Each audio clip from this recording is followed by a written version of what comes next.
Okay.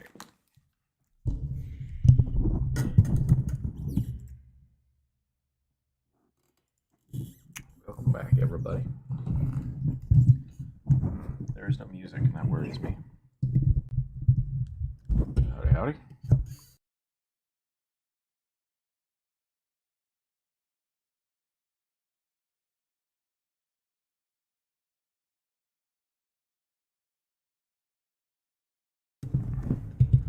Uh-oh. Yeah. It's being its weird self. Let's see if I can fix that real quick. How about now? Test, test? Hello, hello. There we go. Okay, we got it. Welcome back, everybody. It is Wednesday. There's no music for some reason. Let's see if we can figure out why. Boom. That's nice and chill. I like that. Oliver, Lord Dio, Nord, Elvin Hair, hello, hello. Welcome in, buddy. It is Wednesday. It is viewer suggestion day, which is exciting. I made a mistake of putting a YouTube short out asking for people to suggest stuff, and I now have like 50 plus suggestions. So it's going to be a busy one, which is great. So like we have a bunch of really cool suggestions today. Yeah, that's it. That's all I got. We're going to just jump into it. Let me double check some other stuff here. We're hanging out in the Discord. I'm eating a bagel. It's going to be great.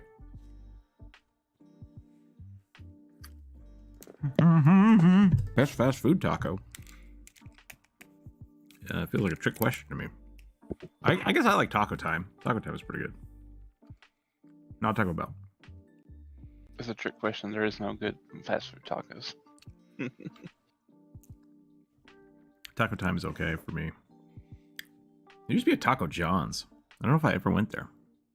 Taco John's. Mm-hmm. Idaho is a weird place. Idaho's a weird place. So when I say that, I don't mean they're bad. All tacos are bad. Just fast food tacos are pretty bad. Yeah, I mean that's I don't go out for fast food tacos anymore. To be fair, but I like there's a really cool place down the road from me that they do like a $7 4 mini like taco truck tacos. Those are really good. I really like those. Mm-hmm. Just little like I can't remember the word. They're not full tacos. They're just like soft shell, really small, kind of hand food stuff. But I like so that. Like OG tacos. Yeah, yeah. They have like pickled radishes and stuff with them, and it's really good. Yeah. I really like that. For those of you, welcome in. We're talking about food already. We just started, but that's okay. I guess I was eating a bagel. That's my fault. Well, someone asked us about tacos. Someone asked us about tacos. Yeah. For those of you just joining us, it is Wednesday, which is the viewer suggestion, which means that I have a huge list of things people have suggested throughout the week. So if you've already suggested something, you're good to go. I have it on the list. We're going to roll some dice to see what we draw. And hopefully we'll get through a big chunk of this list. And if not, we'll try again on Friday. If you've not suggested anything on the community post or the YouTube short, feel free to suggest it in the chat, and I will add it to the list. I kind of like doing that as a YouTube short. Got a really good response. And then I think what I'll do is on Friday, I'll just unlist that short, and I'll probably just put up another one on Monday. So that way people can always just suggest there if they like that better. Because the community posts just, I think it's the same, like 20 people seeing it. I don't think it's actually reaching out and finding new people. So, which is fine. Like those 20 people, keep posting there. I'll keep using it. I'll keep doing it every Monday. But I think this might have gotten us some more new people, which is going to be cool. So I'm going to start off by drawing Rugby, who is our little goblin friend. And we'll go from there. Gerblins! Oh, this is weird music. Don't usually have vocals in it. I hope I have the YouTube thing set up right. Let me check. Let's double check. YouTube safe? Yep. Yep.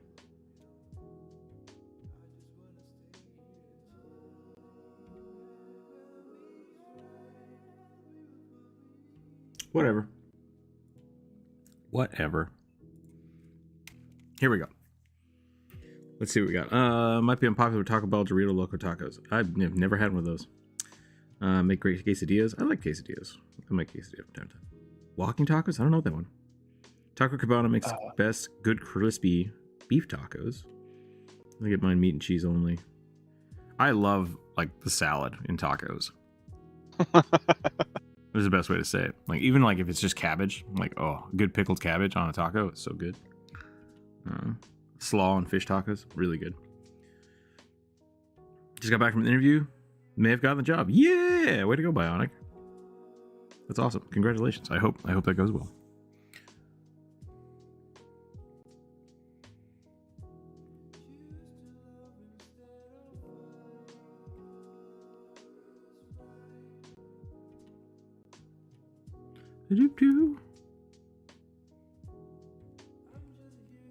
I hope that does go well. It's always weird and scary trying to get a new job. I might start looking into taking up like a night job or something. Just like a part-time thing.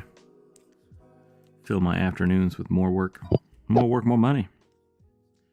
But we'll see. I'm going to try to get through all of my commissions, and then if that slows down, because it's actually doing pretty good. We have a lot of commissions this month, which is great. If that starts slowing down, I might start trying to snag some extra money so we can actually like maybe start working on a video game. That'd be pretty cool. We'll see. The world is always up in the air.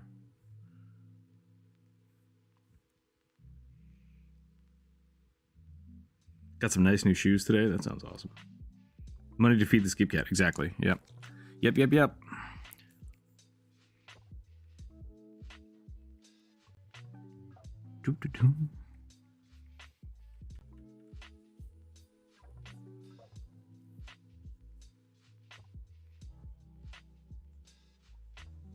No, that's way too crooked.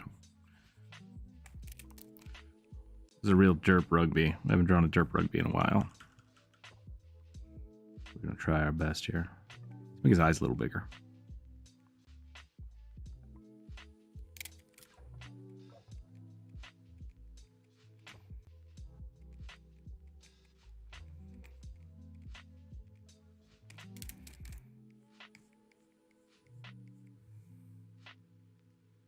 A video game, you say? Yeah, I've been working on a few little projects with some other people. It's like, I should be working on my game, too. Because it's been 3 years.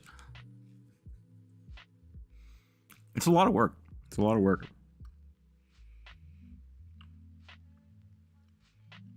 Gotta turn on your cat detector and find him. This is a cat-friendly stream. People are allowed to bring their cats. Share pictures of them with the Discord. We do have a Discord if you want to hang out there.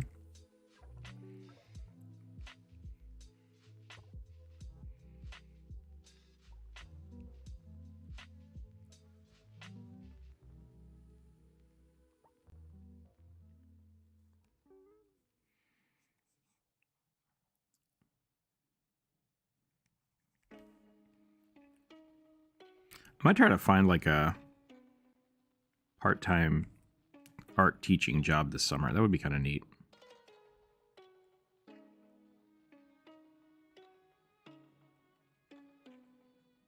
I'm trying to expand my horizons. Find some fun things to do. I do also have like 3 or 4 projects I want to do for the channel. So maybe we'll start those and see if they change that. Change my math.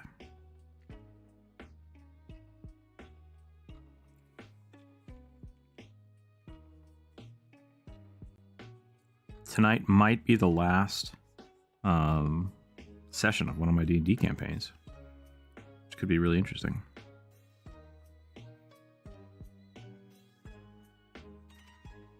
They're either going to be fighting like a pseudo demi-lich or a different pseudo demi-lich.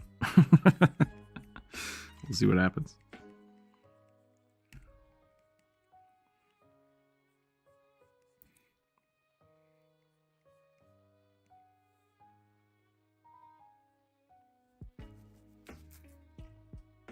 The beacons will let summon the cat lords. Can I post dog pictures? Yeah, absolutely.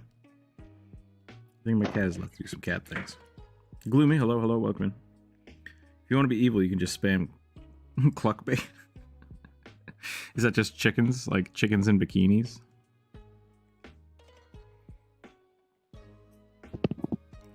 I'm very adamant about not doing that. I very much am. Try to have all my links be important. Keep my my SEO relevant. I might not be able to do it all the time, but I try my best. That's the best I can do.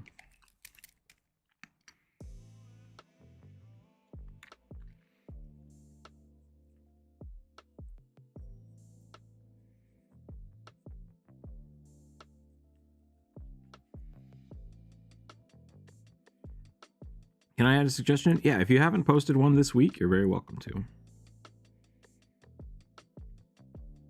I have all the suggestions from the community post and the YouTube short.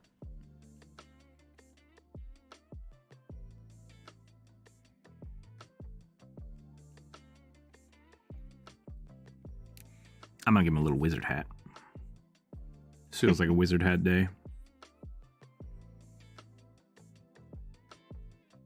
Nice little rugby warm up here.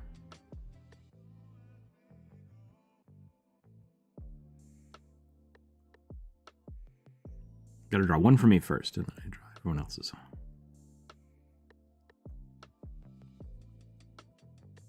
Rugby tax must be paid. Yep.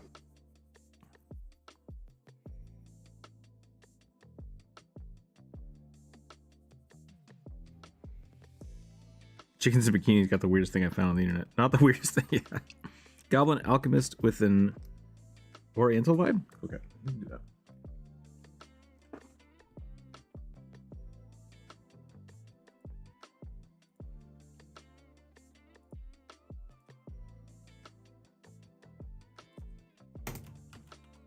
Oops, what just happened?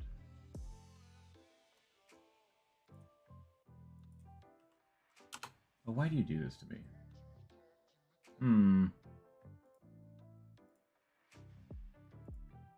Sometimes it just breaks. I don't know why.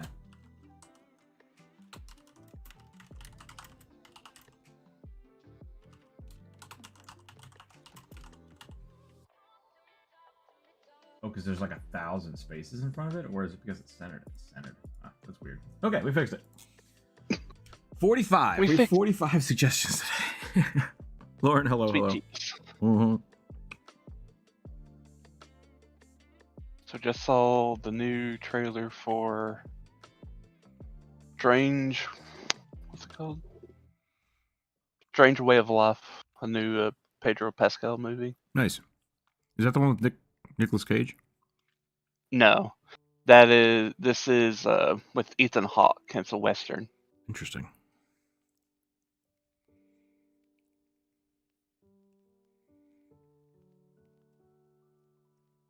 All right. I think that is a good rugby. I'm happy with that rugby. It's pretty silly. For those of you just joining us, or those of you that have never joined us before, essentially how we're going to do this is I have a huge list of all the suggestions from the week. I'm going to roll. We have 45. Should I just use I want to use real dice. I need to roll a D50. So I have 45. I'm going to roll 5d10 and subtract 5 from it. Is that right? I was going to say, why not just roll 2d20 and a d10? I mean, that would also work. And then we have 3. The first 3 slots are basically not going to happen. So if we roll above the... Actually, yeah. So we'll roll 5d10. And if it's 1, 2, 3, 4... Or sorry, 46, 47, 48, 49, 50... will be 1, 2, 3, 4, 5. That's what we're going to do. That's what we're going to do. If I have 5d10 on my desk. Let's find out. There's 1. There's 2. I might have 5d10 on my desk. Hold on a second. There's 3. 4. I think I'm 1 short. We'll roll it.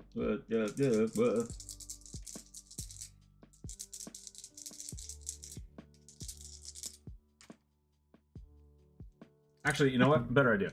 I'm gonna roll a D100 and just divide it by 2. That's a better idea, I think. We'll see what happens. All right, here we go. First roll of the day. 77. Oh no, I didn't think about this. 35.5.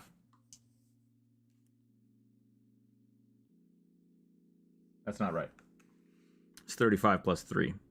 Math is hard. So it'd be 38.5. So all heads or tails? Somebody call it heads or tails. Tails. Okay. I was gonna let the chat do it, but that's fine. I don't know. Okay. I'm in chat. All right. Yes, chat decides. I guess chat up or down is the better way to say it. Yeah, tails. That's fine. so we'll go 39. Streetwise modern day Starfinder roguish punk pink lady kobold. Streetwise Wait. modern day Starfinder pink lady kobold. Okay.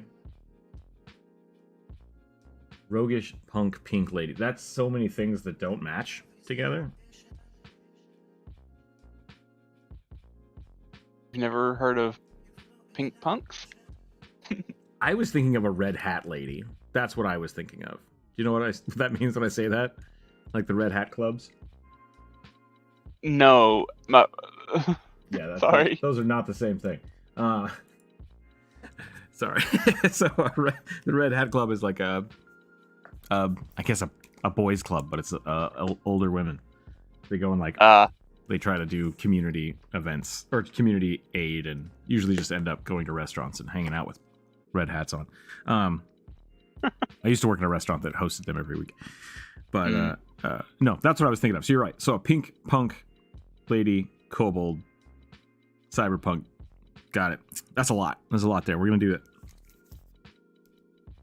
What is Rugby? A goblin or a hobgoblin or god of goblin demigod? A furry.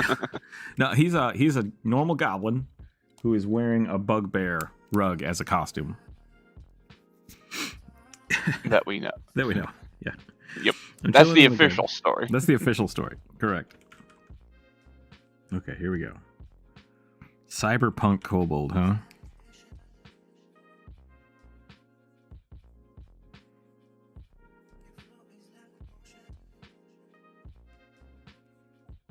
I think I want to do like truncated horns, but then like holographic horns. That sounds really cool. Very Magnum bullets.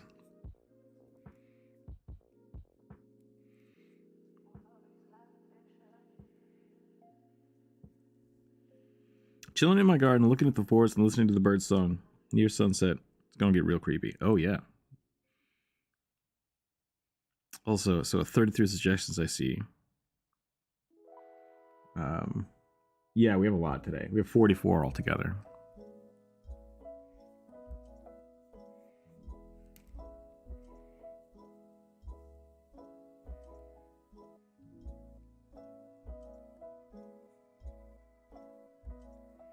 What can we do with kobold eyes for cyberpunk?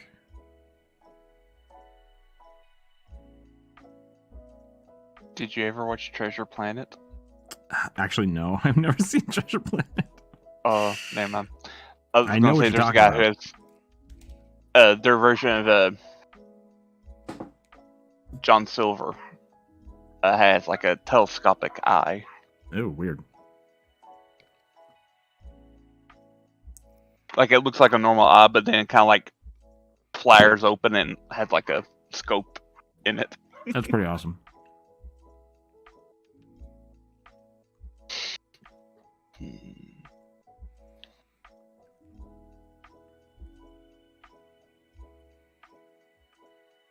I normally do kobolds as little potatoes because I think it's funny. But since it's a cyberpunk thing, I kind of want to give him like the big beefy cyberpunk body. I guess it's a rogue though, so it probably shouldn't have a big old. Shouldn't be buff. think we can do better. I think we can do better than these horns.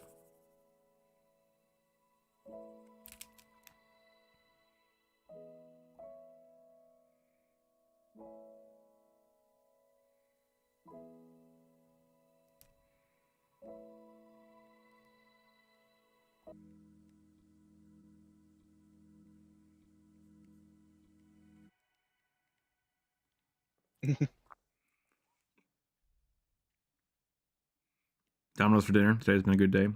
Nice.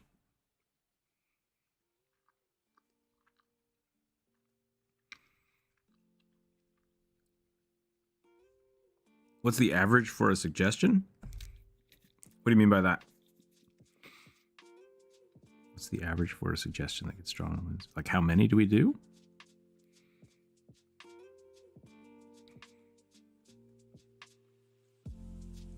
Because I think we normally get about 20. We usually get through about 10 of them or so. Mm-hmm. I used to try to blast through them, and I felt like the not spending enough time on them was unfair. So I started spending more time and drawing less of them. So we'll see how far we get. Sometimes we have help. Druid or Burning will show up.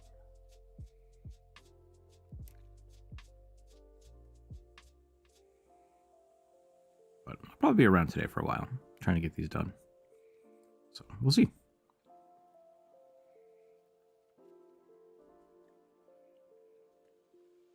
Yeah, Lord Dio, we have like 44.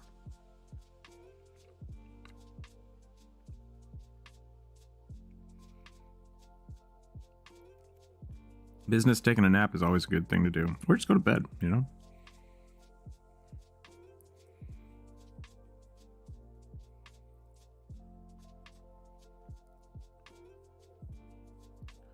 We definitely have those days where you're like so tired you don't want to sleep. Just like, ugh. Trying to go to sleep sounds tiring. I haven't had those days since high school. So Yeah. that's a plus. Yeah, that's good. Okay, how do I make this a pink punk kobold? That's the question. I mean, I guess I could just make this bright pink, even though I don't usually like to draw color. That's not bright pink at all. Oh, you know what I should do?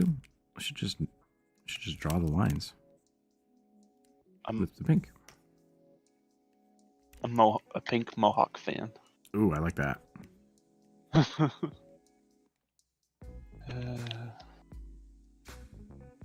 Energy drain. You say energy drink? Energy drain. Oh. But so in my case, yes, both would drain my energy.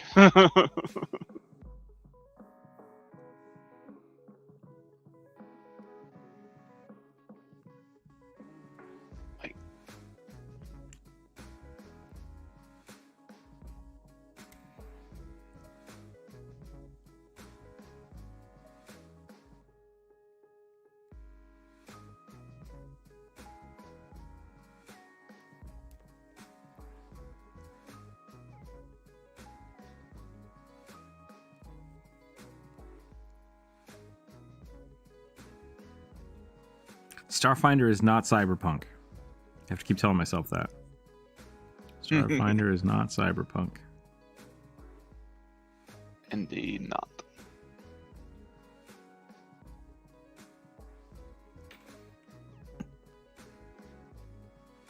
Guess Getting enough sleep is super important. It's hard. And it can definitely be detrimental to your health if you don't. So something that I had to learn in college was sleep is the most important thing. And then budgeting your time to do everything else is the trick. Sleep should always come first, though. Sleep and food.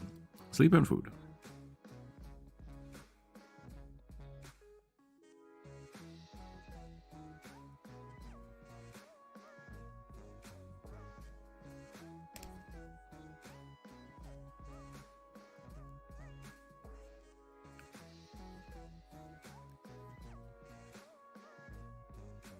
OMAC department. Starfinder is Magitech. Is it? I thought Yeah. it was just straight up technology. Are the guns powered by magic? Are the ships powered by magic? See, I was gonna say Starfinder's kind of like, I would describe it almost like Shadowrun, like how there's a bit of magic and technology. Yeah, okay. That's what I thought. Earlier today, I had ADA session. The campaign ended in well, my character literally almost died to a red dragonborn. Well, almost died is not dead, though, so. I ain't dead yet. Yeah. Got basically almost nothing done. I've had lots of sessions like that. I feel that. Doing good in my academics. Got an A star in geography. Nice. Math and biology. Doing good. I am terrible at geography, so good on you. You've missed nothing yet, Morbid. We're just starting up. Yep. I'm working on a kobold.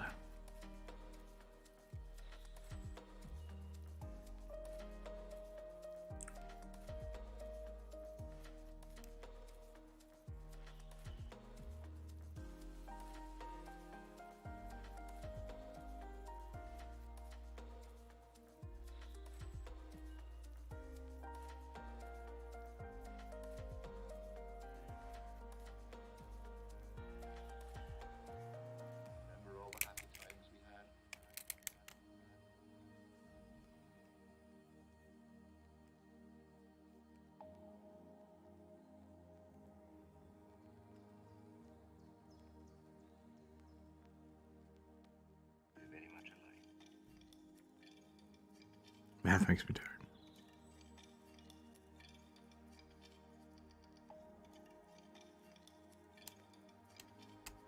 Psionic sword. That's pretty cool.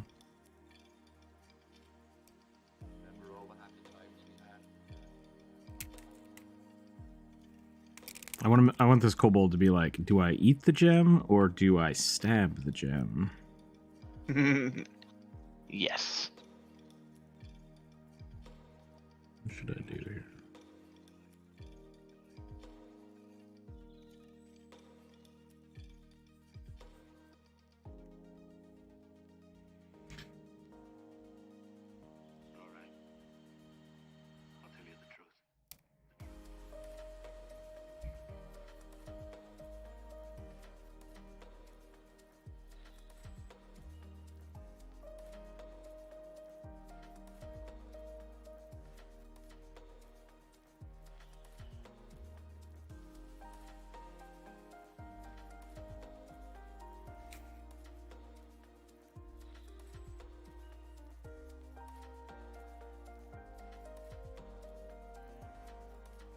I guess they still have armor and stuff in Starfinder. It's not all flak jackets, right? I believe so.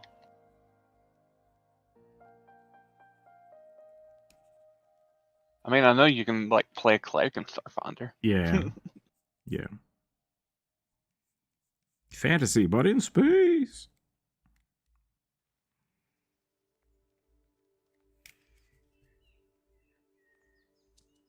The chillest of chats. That's good. That's really what I'm hoping for. I want people to just be able to hang out, share their ideas, share their D&D characters.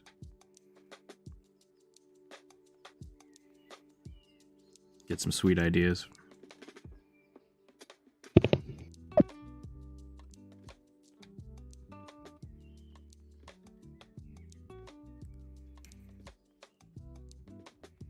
Somebody suggested a pasta paladin, and I was like, what is up with this pasta paladin stuff? And I tried to like look it up on the internet. Apparently it's a Drawfee reference. I was like, oh, Druid should know that. So, apparently not the same as a spaghetti cleric. You mean a garlic bread cleric? Yeah, that's the one.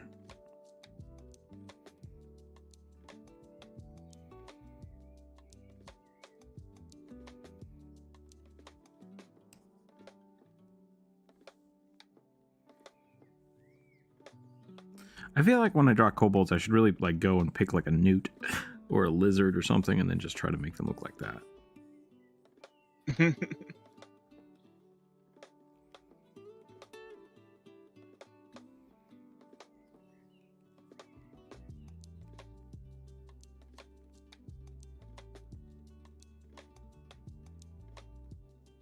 Pastafarian player. Yeah.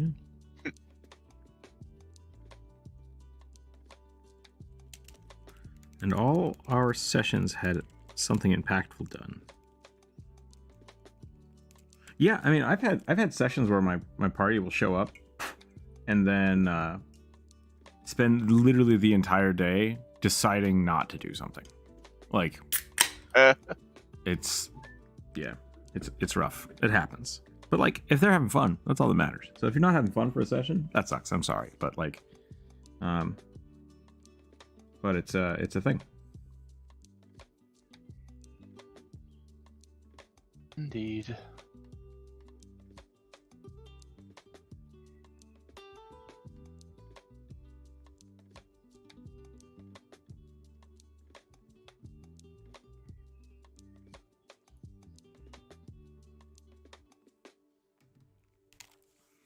Blah, blah, blah, blah, blah. Okay. 1. I think I'm about done with this. I don't know what else to do with it. 2. I don't know how to make kobolds look more feminine. I made this one taller because I thought that would work, and it looks more like a lizard folk. So I don't know. I don't know what I did there. I'll have to think about that in the future. That was 2. Sorry, 2. I'll have to think about that in the future. But I think I'm about done here. Maybe we'll do a little more Kevlar-y here. A little more sci-fi armor.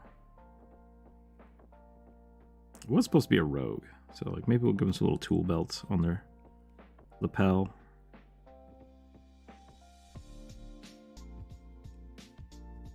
A few more potions on the belt. Lots of buckles. Spiked dog collars. Ooh, I like that. You said spiked dog collars, and I thought of dog tags. And I'm like, dog tags would be really cool. What's wrong with my brain today?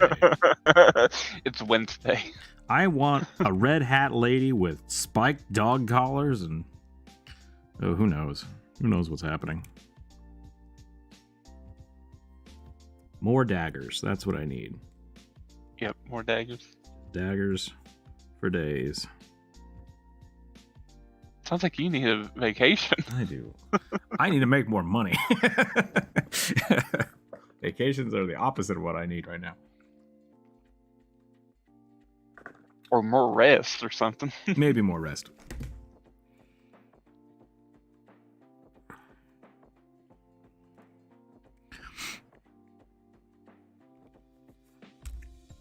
Did you see my lizard folk request in the short? Did you do it less than an hour ago? My party had a radio acting weird, and when they mostly left the tent, they found an explosive man in the tent. Exploded man in the tent. Explosive man sounds like a fun NPC. Hello, I'm the explosive man. It's like, uh-oh. Keep him away from candles. We have no idea what's up. That's good. That is a My Hero Academia villain, for sure. Yeah. Where it says, this is a coolest magic item. Most interactive stream I know. Other streamers, I know, other than the streams where you play the game. Oh, gotcha, yeah. I think from Twitch, I'm used to Twitch, I read the chat a lot more. I've noticed that a lot of YouTubers, partially because there's so many more people on YouTube, can't really keep up with chat. And I struggle from time to time. But Oliver, thank you. Yeah, I definitely I'm more interested in the interaction with the community than anything else. And that's partially because that's the content, right? Like I'm trying to draw your characters. I want to hear about your D&D games versus a lot of the other, I think they refer to them as the talking head channels, where it's just someone talking into the thing. It's like they're telling you something, right? They're bringing you content. The live streams are for you guys. So yeah, I definitely want to interact with you guys. So it's important to me to do that.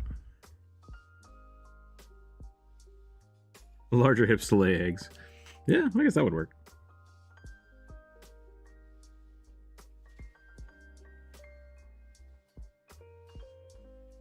Don't get salty with each other. But yeah, I generally don't draw like my kobolds or my lizard folks with boobas. Because I don't think it looks right. I draw my snake women with boobas because they're supposed to be people. Don't ask me why. Just how I draw the line. Did my second session ever on Saturday. Nice. I got 3 magical items. Very good. I like thick lizards too. They just don't have to be. They don't need honkers. That's a fair way to say it. Yep. I'm on the. Wrong. Yeah, they're not wrong, but at the same time, like I think it can, because it is. It's a.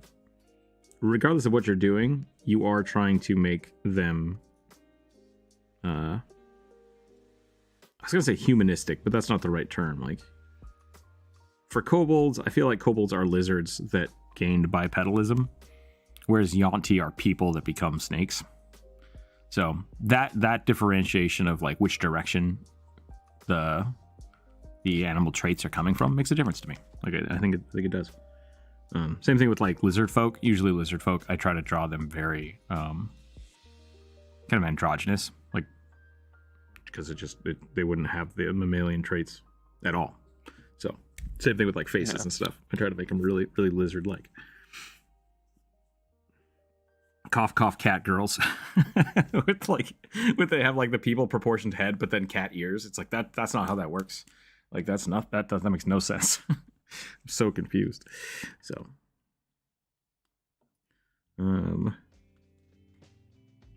6 hours ago was the last. Okay. Yeah, then I got it. It's on the list then. Do you prefer drawing Yuan-ti more snake-like, like snake heads and snake tails?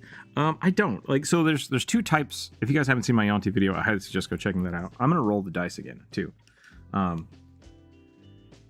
The Yuan-ti specifically, there are the monstrous Yuan-tis, and then there's the purebloods. I like the monstrous Yuan-tis as characters. I think that's really interesting. And so with that, like, you can get all kinds of weird because it's more of a flesh warping than anything else. Because like the original monstrosity Yuan-tis had snake heads, human bodies, snakes for arms, and then snake tails. Like that doesn't make any sense, right? That makes no sense. But the purebloods are supposed to be more human with snake-like traits, and sometimes I'll give them like a snake tail. I think that's a good like totally human on top, maybe snake features in the face, but like not a snake face. So it really depends. The Yuan-tis, I like to make them more human. They have muscles too. Yeah. Muscles are muscles. Like that. Pretty much. There's very, very few differences in like the way bone structures and muscles connect. Here we go. 66. Weird. I think I rolled 77 last time, and now I rolled a 66. That's strange. So that's gonna be 33. It's gonna be 33 straight up. A male furbolg, Path of the Beast Barbarian. Ooh, that's a simple one. I like it. Furbolg Beast Barbarian. The furbolg. Fergulis. The Verguli. The Verguli Beast Barbarian. That would be terrifying. Yep. Why did you give the Verguli Beast her class levels? Because I hate you guys. I was talking about the last short I put out was how to deal with flying players. And I thought about it while I was making it. I was like, I have a lot more content than just this short. So I'm trying to turn it into a longer form video. It's gonna be like 4 minutes long. It's not like super long. But I was talking to some people about it, and they're like, anchors. I'm like, what? I'm like, that's how you deal with players that want to play flying characters. There's lots of anchors. I was like, all right. I just thought that was really funny. Like that's the way to deal with it. Yeah. Though I think they were like meaning like grappling hooks, but anchors was the only emoji they could find. Yeah, it was. I think you're right. Grappling hooks is funny too, which is part of what I'm talking about, and I'll talk about that in the video. So no worry there. Hopefully, I'll get that out in the next few days. I need to get that out this week because next week I'm going to be busy. So, do you prefer drawing Yuan-ti? What about abs on non-mammals? I once again, like once you're drawing someone bipedal, abs make sense. So I will. I'm not a huge drawing abs person because abs Like to have abs, like really nice abs, you have to like dehydrate yourself, and that's not good. So I think you can have nice abs without being like cut. So I usually don't draw people cut unless it's like important. Yeah. I would likely reference the animals IRL to check for sexual dimorphism. Yeah. I mean, like, you can. There's very few animals besides like birds. Because like with lizards, the general way to tell is just size. But that's about it. Like size, and then you have to actually like sex them. It's like that's not important then at that point. Like lion manes, that would make sense too. We had an Nemerian lion pelt. Ooh, that's fun. Ooh, it's indestructible. That's fun. I like that. There's no disadvantages other than costing a bit. Nice. Plus, there are those wide-to-trot animal-like humanoids with anatomy-correct body parts, like udders on a female minotaur. I mean, you can do it that way if you want. But once again, that would be like, that's like the minotaur is a human with a cow head, right? I generally go like shoulders up, but I'll also give them cow feet sometimes. And so at that point, it's like, is this a cow that is now a person, or was this a person that is turned into a cow? It makes a difference. It makes a difference for the character. Personally, I like the Yonti Malesons. I don't know what that is. Snake with a beefcake body. Malisons. So, in I believe it was the Tome of Foes book, there's more than just like the two types of Yonti. There's like Yonti purebloods, and then there's like 6 other types of Yontis. Okay, so they've kind of expanded out the types. Maybe more specific types. Yeah, so there's some that are like specifically people who were like cursed to be a Yonti. Yeah. So kind of like a Drider. Right, and that's what the monstrositus? The monstrous ones. That was one type of monstrous ones. And then like a Malison, I think it's just a snake head on a human body. Just a snake head. That's cool. I dig it. They all like do different things like in their little culture things. So like there's some that are like purposely live in cities and like build massive snake cults. Oh, cool. Like Conan style. Yeah, man. Old school. Dig it.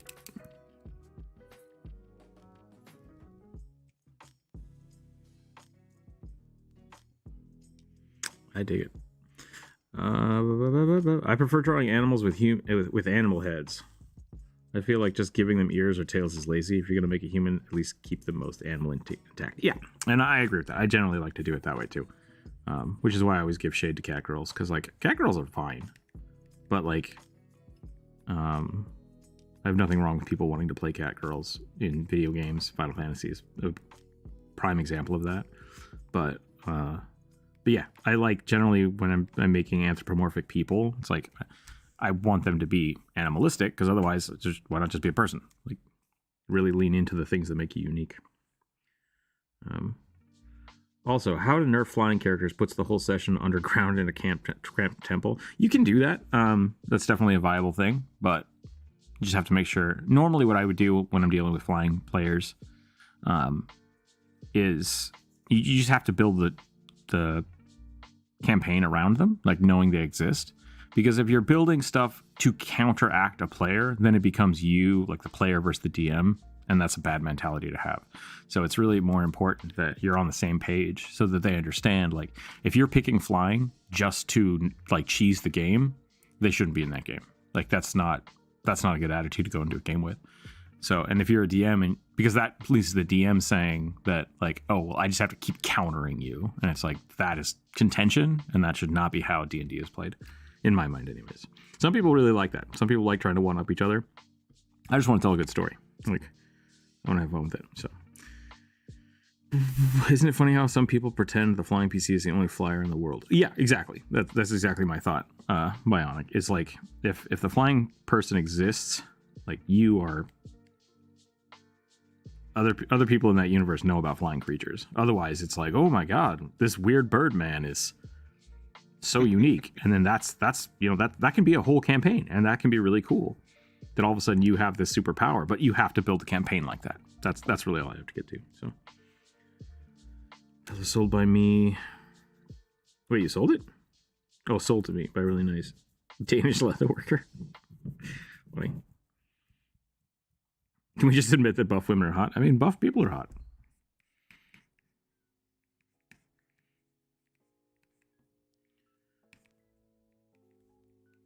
But I'll admit that 100%. Hashtag Rogan for life. I mean, yeah, Rogan's great.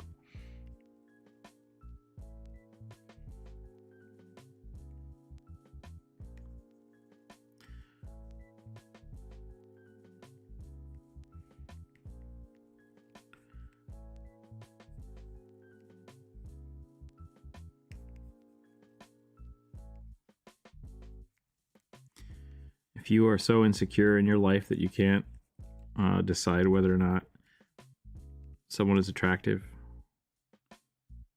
or you can't say that someone is attractive, that's on you. Like Chris Hemsworth, hot. Yep. I can't deny that. That's a hot man. I was going to mention, since when we were talking about ads, where you said like you gotta like dehydrate yourself. I'm like, that's why like Chris Evans stopped playing Captain America. It's like, yeah, like, I can't take it anymore. Yeah, I saw that. I saw that interview. That was really really good. But yeah, no, I used to have a friend. She was, I don't think she was ever a fitness trainer, but she worked at a gym. And so she worked out all the time, and we talked about it. Like we talked about how to get better at working out. And I was like, man, I want to have abs. And she was like, no, you don't. I was like, I do. I want to have abs. That'd be awesome. She's like, it is such a pain in the ass to like get and maintain abs that like 2 or 3 days of not working them makes them go away. And it's just like, ooh. So yeah. There are definitely people that are very thin, have a low body fat content, and they show up more easily. That's 100% a thing. But like having those like superhero cut abs just aren't achievable for most people. Just genetically not achievable. And that's fine. So it's okay. Dad bod for life. Here we go. You can have a sexy dad bod. That's my hope. Let's say the flying characters can be fodder for a session or two for archers and other long-ranged enemies. Yeah, and that's the thing with like building your campaign around it. You don't want to just shut off a character's ability, which I have done in the past, and they don't enjoy it. Like people don't enjoy it. It's not fun. So you got to find a good balance. But if you have a character that's constantly flying, like I'm going to shoot from range, it's like cool. They also have bows. Like you have to think about that. Like it's just part of the thing. So flying might not always be the best object, but it's a really powerful thing to be able to move through the air, right? So you can have those balances. And if someone just wants to like, I pop up, I shoot, I fly down, it's like, yeah, that's great. That's perfect. Like that's the rogue and ranger thing that should be doing. You should be taking cover and shooting from cover. It's great. Flying character. Opinions on thick lizard folk women with abs. That's a lot of words. That's a lot of words there. But we had one flying character in our group almost solo a manticore in a dogfight. Gloomstalker definitely helps. Yeah, Gloomstalker would definitely help. But like a manticore, if I was a flying character, I would not fly in the air if there was a manticore in the fight. That manticore is going to rip you apart. It's terrifying. Chucking barbs at you while mid-air flight. Pretty cinematic, though. No one's going to... Ralk? I don't know that word. Ralk? Talk about his own words? Looks like the first step to creating a goblin is drawing a dick. That's true. I mean, it's just... The first step to drawing anything is like, for me, I draw the head, and then I draw like a noodle body. And that's pretty close to just drawing a dick. YouTube hasn't pinged me on it yet, but that's how I do. Yeah. All right, let's finish up this for a block. What do we think? I'm gonna give him kind of like a poofed hair, maybe a little pompadour.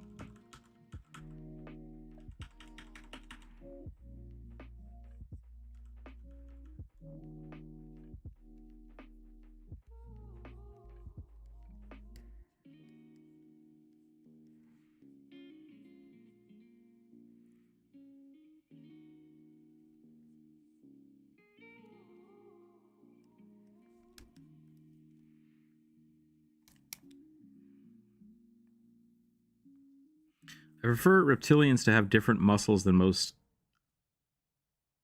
efficient, and thus allowing them to have incredible strength without much bulk. That's interesting. I like that idea. I've always played lizard folk as being way stronger than humans. Just passively. Like, I don't think there's any reason not to do that. Same thing with dragonborns. Like, magical dragon creatures? Yeah. Gonna be stronger than people. Absolutely.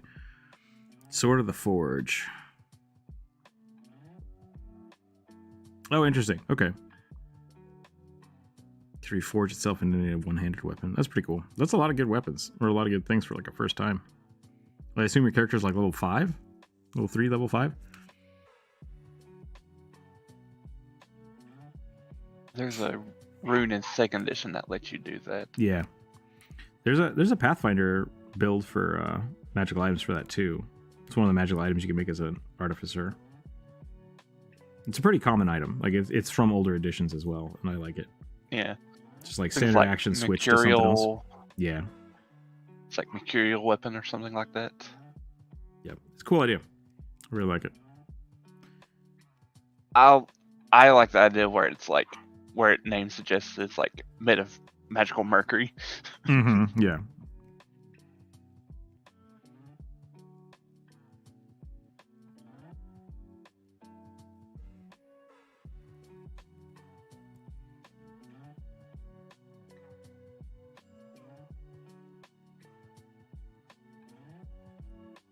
What kind of tattoo should we put on his face? Chin tattoo? Chin tattoo might be good.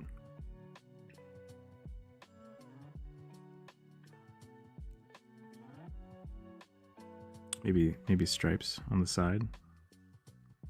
Maybe one side. We'll give him stripes on this side.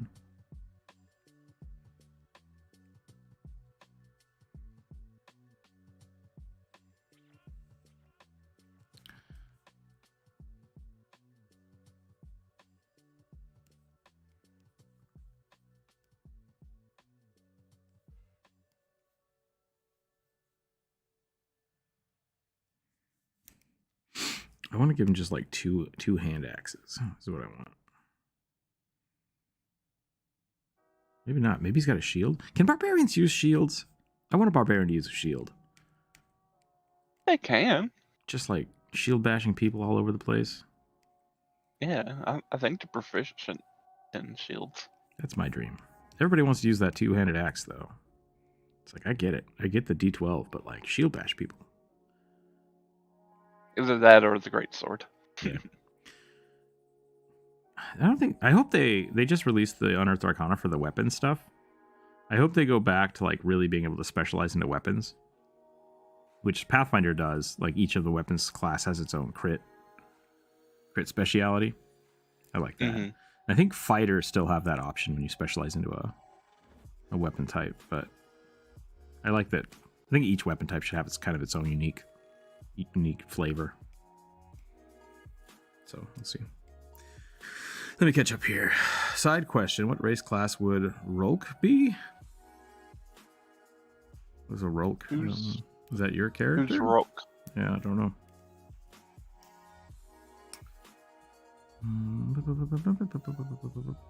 So because I forgot to add it earlier, my suggestion is a young wizard with an Aragorn style hair. Aragorn style hair. Oh, like shoulder length, curly hair, scraggly hair. Yeah, pretty scraggly. Oh, hell no. I don't know Thane either. That's a specific word. Sahagin. I said back away from the Sahagin. Oh, you're playing Final Fantasy. Yeah. Level 45 Sahagins. I'm like, nope. Don't fight that. It's on the list. Do you prefer Fey changed furballs in 5e previous editions so they're just giantkin? I do, yeah, actually. I really do, because it once again makes them more unique. Versus the old furbolgs, which were just giant Vikings. And it's like, that's super boring, especially since we have all the different kinds of Vikings to begin with. They're just like, they're Fey giants. It's like, well, then make them Fey. Like, just do something with them. Yeah. So I really appreciate that. Because the only thing they truly kind of changed about them, from my understanding, other than like it's really kind of just like their appearance and like where they come from, because like old furbolgs also had the size changing ability. Correct. Yeah. That's what made them like banned at tables. Apparently, it's like, oh, you can't play a giant and shrink down. That's broken. Yep.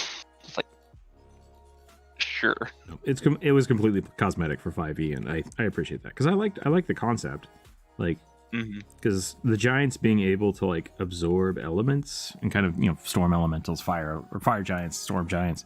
I like that, but the Feywild is also something that like constantly affects creatures that live within it, so it makes sense to have a Fey inspired giant, and I really like that. I would actually take this further. I made these like Shrek ears. That's not what I wanted. Oh god. I actually would take this further, and when I had Fey giants, like incorporate trees and like growth, stonework, fairy sprites, mushrooms, something to that effect. Like really let the Fey infuse the giants. But for this, I think this is good, and I like this. So let's get one more tattoo in here, and I think we're done with this one. Uruk-hai looked really cool looking in the movies. Yeah, I think they did a good job in the original ones, and then in the Hobbit remakes, where they made them all like the weird pale, non-detailed orcs. That really bummed me out. So check out, we can do subsurface scattering now. It's like, great. Why do these look like butt? Please do better. I really liked what they did with the orcs in the TV series too. So I'm pretty happy with all that. I'm level 4, but I prepared stuff quite well, and I'm quite powerful, so the enemies fight are hard. Okay, cool. Yeah. I just realized that yesterday I forgot to add my attack bonus with a great axe. Bummer. It's a lot of damage. What do you think of CR for bulks being slightly equine? Yeah, I think it's fine. Like I said, I really like it. I like the way they went with it. I saw more of bovine than equine. Yeah, me too. That's kind of what I always thought of. But it is. It's just it fulfills that deer-like Fey thing that I want. Yeah. Right. Like it should be a forest something, a forest creature or a forest animal, and I'd be okay. Like I said, giving them horns, or you could push that aspect of it a lot further, and I'd be totally happy with it. Even making them like more towards like tall satyrs or something, that would be cool too. Yeah. This one's barbarian, so I'm not going to do that, but it is a beast barbarian. It is a beast barbarian. What beast should we be? Should we give him horns? I gave him a cat. I gave him a big cat skull. Maybe I should give him like a big claw. I'm gonna give him a shield.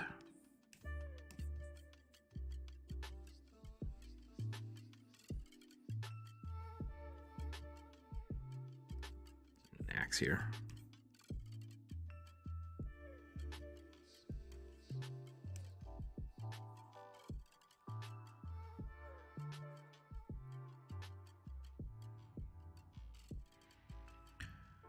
Bring back the Shrek ears. In AI dungeon, I started to make a world with my horny friends. Okay, well, I'm not going to read the rest of that out loud, so. This is YouTube. This is YouTube, yeah. We'll just play a satyr. Yeah, you could absolutely play a satyr. Like, I think that's a good example, but satyrs are normally small and have their own unique things. I'm just saying, like, for a giant, I could push a character that direction, and I'd still be happy for them to be a furbolg. Like, I think that's a good look. Kind of like Pan's Labyrinth, the giant satyr guy. That would be really cool. Yeah. Way more like Eldritch Fey than the satyr is, but playing a satyr who's much more monster than modern party boy. Nice. That's really cool. What was your first campaign? My first campaign was some homebrew thing that my friend ran. I don't think I ever. Rise of the Rune Lords was the first like official campaign I ever ran. which is really fun. When I did the Lost Mines of Fendelver for a little bit, but we usually get sidetracked and start homebrewing our own stuff. So chaos. I'm done with this one. Let's roll the dice. 72. So that's 35 plus 1, 36. Designer flesh warped swashbuckler with mossy green skin. Tentacle hair, black eyes. Oh boy. Claw feet. Okay. Basically making a gargoyle. With tentacle hair. Yeah. I feel like I got tricked into drawing fan art, but whatever. We'll go with it. Somebody just built a gargoyle with the flesh warp. It's one way to do it. Yep. You can make it D&D related. It's not my jam. Probably won't be what you want it to be, but it's going to be close enough.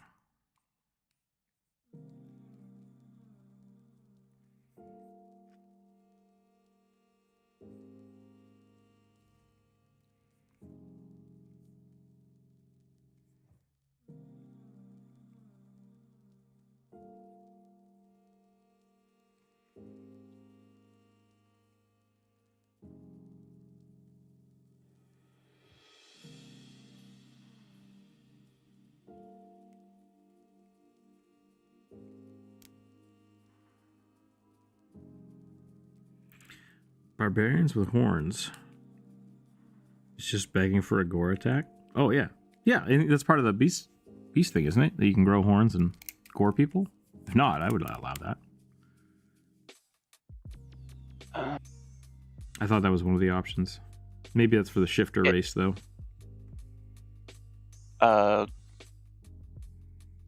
Only thing I can think of that has a gore attack, like officially, is the Minotaur. Interesting. With Beast Barbarian, your options are claws, jaws, and tail.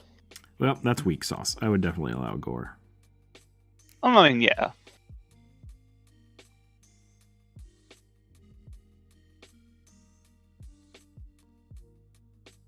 The teeth one's pretty. The jaws one's pretty nice though.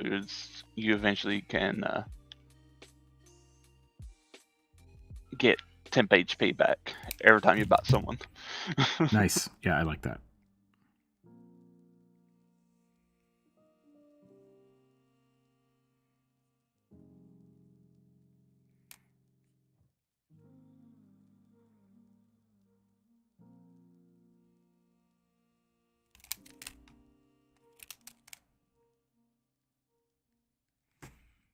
My pen is too big.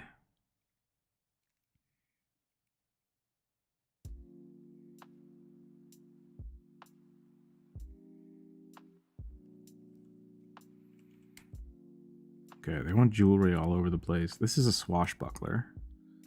I need to come up with some really good swashbuckler clothes that I can draw whenever people want swashbucklers. Now, I want to request a gargoyle character. Well, that's not how this works. No fan art. No fan art.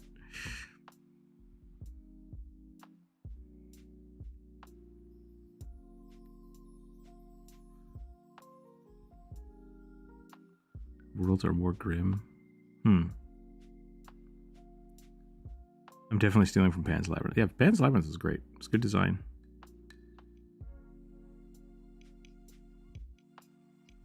I managed to get... That being said, okay, so Gargoyles, the show, no. But Gargoyles are fine characters. Like, I made a whole video about them. Go check that out.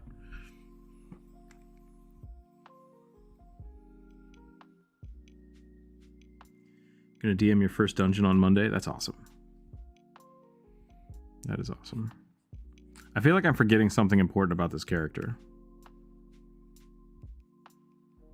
Well, they were flesh warped. Is it just the head that's flesh warped? It said tentacle hair. Yeah, I mean, should I put tentacles everywhere or just on the hair? Like, are we going Kerrigan style or?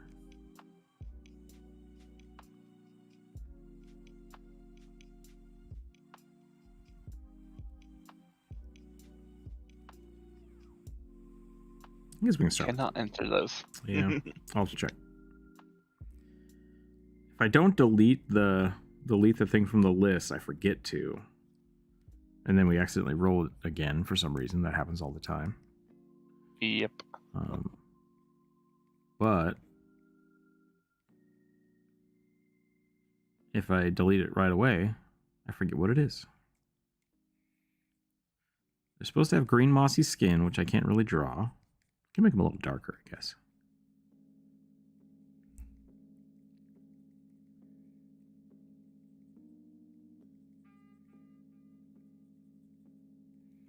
Yeah, I don't like it. This just looks like textured now, not color. Oh, Aggie, why can you only go back like 10 spaces? Managed to get a sneak attack damage, Eldritch Blast, over 60 damage at level 3. That's a lot. That feels like a lot. It's 30 damage with an Eldritch Blast at level 3? That should only be 3d8. Plus 2? Maybe plus 5 at the most?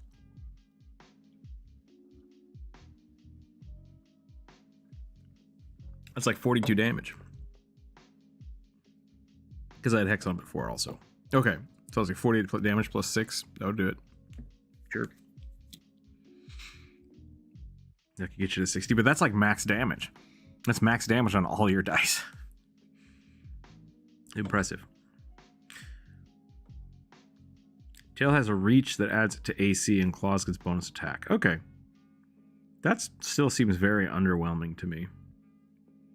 I want the Beast Barbarians to just basically be half like werewolves. I think that's a more fun way to do it. Finally got to be a player in a campaign. That was the Forever DM, and now the players who took over the role of DM is struggling. How can I help them without having to spoil the story for myself? Ooh, that's interesting. I usually just spoil the stories for myself, but I don't care about spoilers most times because if a story is told well, it doesn't matter if you know how it ends. So for me, as a Forever DM in most situations, I generally just to help people, I have them tell me their story. Like, what's the story you're trying to tell? What are you trying to do? And then we look at the dungeon itself and say, like, okay, so why are you doing this if this is what you want to do? Or what about your story is the most important part? And then how do you get the players to address that? That's how I've generally done it. The other thing you can do if you just need to give them general advice, like if they're struggling to tell their story, is NPCs. Like, okay, we're going to put a character in here that you can basically bounce ideas off of, so you can, like, at game speed, interject help to the players. And they can interact with the DM in a way where it's like, this character, if you have an NPC and the characters are fighting it really bad, that usually means they're fighting your story because something isn't working right. So it's a good way to kind of like figure out why are they having conflicts with this character? Why are they having conflicts with me as a DM? I don't understand why they won't let Beast Barb's bite, the Dampier bite, heal without drawbacks. It's not like it's free and the damage doesn't scale well. Yeah, I think it's because it's temp HP and temp HP doesn't stack. Right, that could be. I need to look this up. 1 second.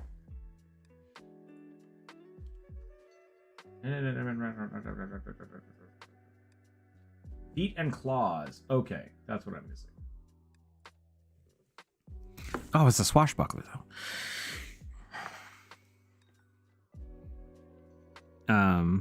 What was I saying? I'm sorry. I got distracted again. You're talking about temp HP and the bite vampire and bite Dampier stuff. Yeah, I don't understand that either. I really do feel like 5e is designed to be very simple and kind of low stakes, so that a lot of the characters feel a little underwhelming, and then like the warlock is overpowered comparatively to other things. So that's why a lot of people dip warlock. So with the beast barbarian, I've always had to homebrew it. I've always had to homebrew it to be a little more oomph, because there's no reason to take the beast barbarian traits if you have an axe. Like the barbarian with a two-handed axe is just the most optimal damage, so you really have to be picking for flavor. unless you amp those up. So generally what I do is I let the bite be a bonus attack that heals you, just flat heals you. I don't care. Like same thing with the vampire bite. Like there's a lot of ways to make that faster and more usable and more functional. And all you have to do is just make it real health, adjust the die from like a D4 to a D6 to a D8 as they level up. You can scale those all yourself, and it usually works pretty well. And if it feels too powerful, tone it back. Just like one day say like, hey, you can bite them for a D12, and then they use that and it's super OP. Then you say like, you know what, that was really cool, we're gonna tone it down to a D10 because it's just too powerful. Like nothing fortunately changes about your character, we're just toning down the numbers. So yeah, I generally like to let people, when they heal with something like that, like a vampire bite, I let them heal a hit dice. I think that's interesting, but that's really powerful. So could also be a 1. That's the other thing. Like you can have them roll the dice instead of it just being the flat damage.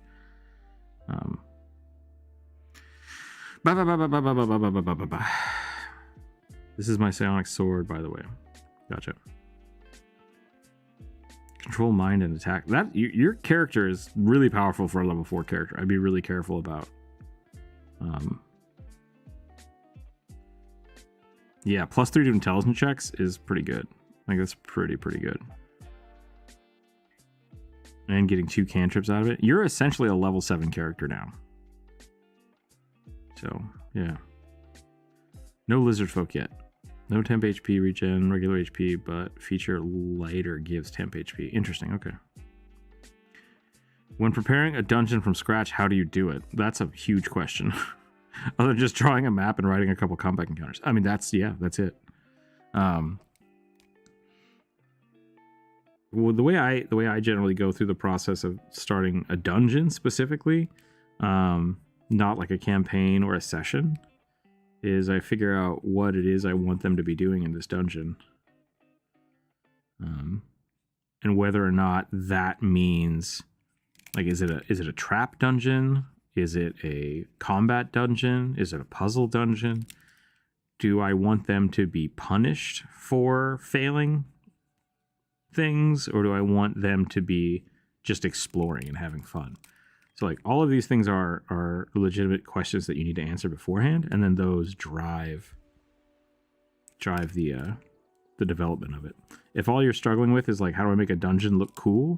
Grab a crossword puzzle. Start with a crossword puzzle. Go to town. You think I'm joking? I've done that many times. It works very well. But yeah, even with that, once you have those questions answered, like if it's a puzzle dungeon, then you're probably going to have a lot of rooms, not a lot of hallways. If it's a combat dungeon, you're going to have like a handful of very large rooms, or if you want them to fight in the hallways, like mazes are really fun. Like all those things need to be answered before you kind of start laying down track. I'd recommend thinking about the dungeon purpose. Exactly, yeah. Jolene's right on the money. Come up with a cool puzzle and simple but hidden solutions. It really depends. Like there are people that just don't like puzzles. Don't like puzzle dungeons. So you really need to develop them for each group, depending on what they're doing. I like a good mixture, but I usually have a goal in mind of like, I want to teach you guys something that's going to be useful later against the boss. It's a very like video game mentality. Yeah. With me, I hate puzzles. I cannot stand them. So it's like, puzzles. Because I never feel like I'm smart enough to understand them. I'm like, crap. And there's definitely a level of like, as a DM, making someone understand a puzzle auditorily is a challenge. Like that's a skill. There's a room and there are 5 buttons and 4 of the buttons are green. It's like, push the other button. You did it. Right? Like it's hard not to give away the solution without not giving away anything. I can't draw this shirt. What is wrong with me right now? I can't draw this shirt. References. I need references. Dang it. I'm gonna do a high collar. High collar Gambison.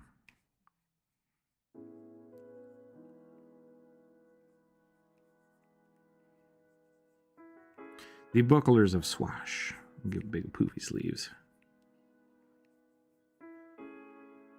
Swashing of buckles.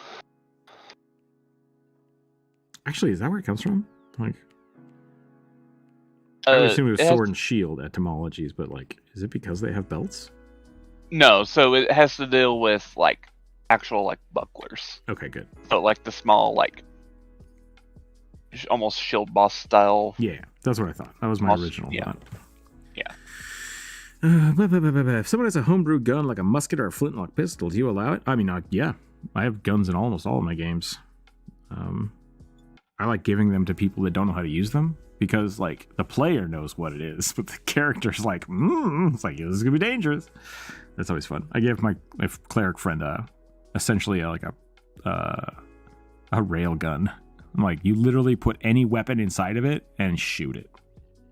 It was like a goblin experimental thing. I just want to see what they do with it. It has no bearing on the campaign. It has no like functional purpose beyond just like, this is a wild card. I want to see you guys fuck around. Just like, I want to see I want to see somebody shoot their magical great axe out of this thing and then lose your great axe, because that would be funny to me. I love consequences. My Eldritch Blast rolled 10 for the blast, plus 3 agonizing blast, plus 5 spellcaster modifier, times 2 crit, times 2 sneak attack. Oh, you got sneak attack on it too. Times 2 sneak attack. Instant kill. Interesting. Sneak where you attack with double Eldritch the Blast. All right. Yeah. I mean, I technically wouldn't allow it, but I'm not a fun person. I like giving sneak attack from if you're hidden. Yeah. So that's fine.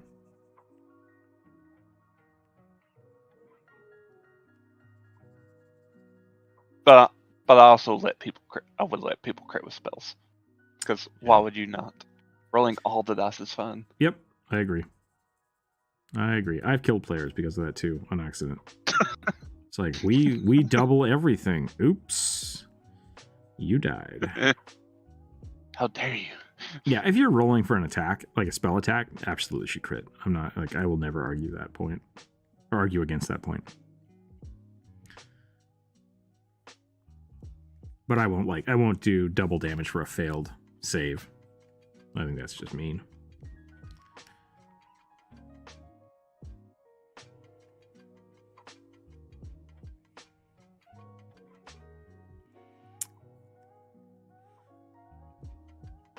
So, does she attack with her claws? Or does she have a sword? I'm going to give her claws and a sword.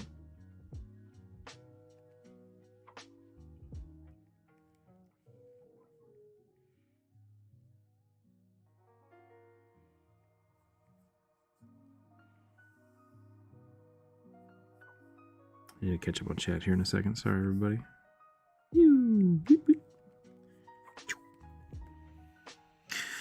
Okay. Gargoyles in my campaign are giant demon eye attached to giant stony demons. Oh, that's cool. I like that. My character is OP as hell right now. It seems like it, yeah. Oh, your character, yeah. Yeah, Oliver, your character, like I said, you're a level 3 character and your essential power level is like level 7. So, which is not a bad thing. Like, that's a very high fantasy game, which is awesome. I love playing those. So, it's bonkers. It's a lot of powerful stuff. Time to boost the CR of all the creatures. Oh, yeah. Yeah, you're going to be fighting dragons and gorgons here pretty soon. Raid mechanics, I'm down, but try to make them consistent and fair. Yeah.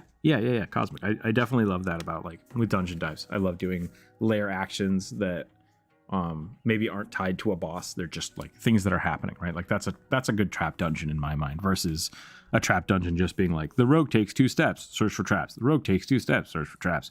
It's like, no. A trap dungeon should be apparent. Like any rogue worth their salt should be able to be like, oh, that is a booby trap. How do we solve it? Right. And for the most part, like you can absolutely have small enough traps that like, oh yeah, do you want to try to solve this? Yes or no? And then if they fail, instead of just being like, haha, you've been punished, because that's a thing that you can also do, where they just take damage. It's like, yep, it snaps. Like you have broken the mechanism in a way that you don't think you can disable it now. How are you going to deal with this room? Always have the game continue, right? Like never give them a like, oh, you failed, go away, like turn around spot. But for raid mechanics, like you were saying, like that can sometimes be the boss fight too, right? Like someone needs to turn off all the swinging shit that's going around and people are dodging stuff while trying to fight a boss. I was just thinking about that the other day. I was going to try to do another Bomberman boss, which I really like. Like they keep dropping stuff and it's like in 2 turns, this whole line is going to explode. So you can't be there. Play accordingly. Right? But you have to teach them. You have to teach them that stuff before it goes on.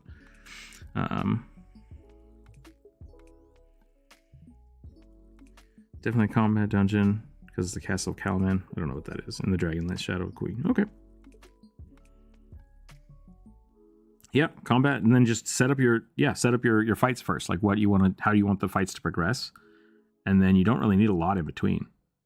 Besides maybe like place for them to rest, a few skill challenges of like things to avoid or survival checks, and then just skill challenges, and then another fight. And then start writing your story that makes all that cohesive. Gives a bugbear a rocket launcher. Yeah. Tips on drawing skeletons. References. That's it. If you want to draw a skeleton, just look up the right references because skeletons can absolutely not look right. People see them enough that they know what they're supposed to look like. The more references you have, the better off you will be. And then after that, once you get like really good detail down, you can start truncating it and like making it look. You don't have to draw every single bone if you know which bones are the ones that are important. But that only comes from practice. Practice and practice and practice. Lots of reference drawings. That's not how you hold a sword, but I also don't really care. I mean, they're just Final Fantasy. That's true. Like the fact that your fingers bend in Final Fantasy is like doesn't matter. Like it's completely aesthetic. My biggest thing is like how they have like the red mage hold their magic rapiers. Yeah. That's incredibly painful on your wrist because all the weight is like in your wrist now. I love and hate the red mage stuff because it's like it's a staff that is also a sword and a barbel. It's like, okay, can I just hit him with the staff? Like, nope. Great. Okay, I'm a little lost with this character now because I'm not sure what else to do, but I think we're going to call it there. I'll add some detail on the necklace here, or the necklace, the neck piece. And then we'll go to the next one. Yeah, the collar. The neck belt.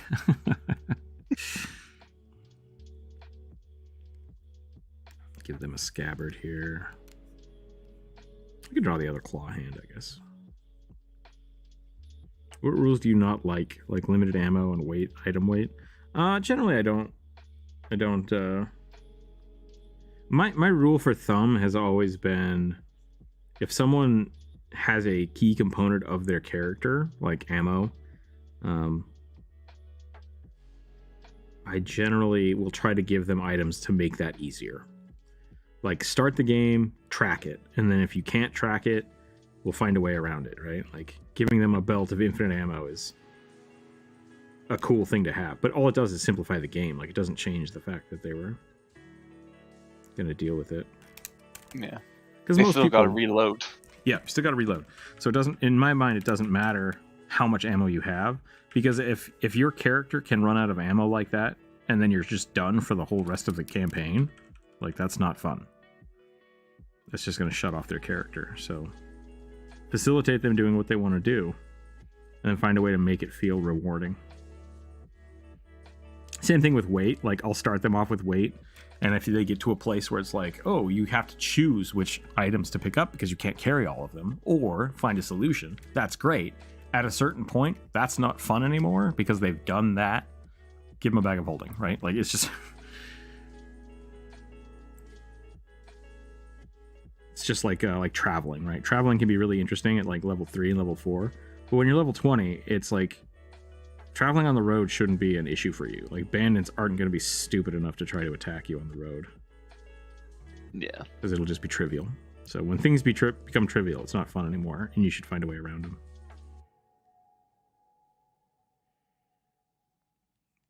like the thing with gold, the only time someone should be pissed off about you paying with platinum is if it's a good story hook. Yeah. It's like, sorry, I can't sell this to you. You're gonna have to find somebody that will convert this gold because we can't take it. It's like, what? It's like, yeah. There's a guy over there, wink wink nudge nudge. Might be an NPC that has a quest giver. Versus just an ornery, you can't buy these potions because reasons. It's like, come on, man. Like, why are you being an asshole? Don't fight your players, people. Don't fight your Unless players. that's what your players want. Yeah, unless that's what your players want.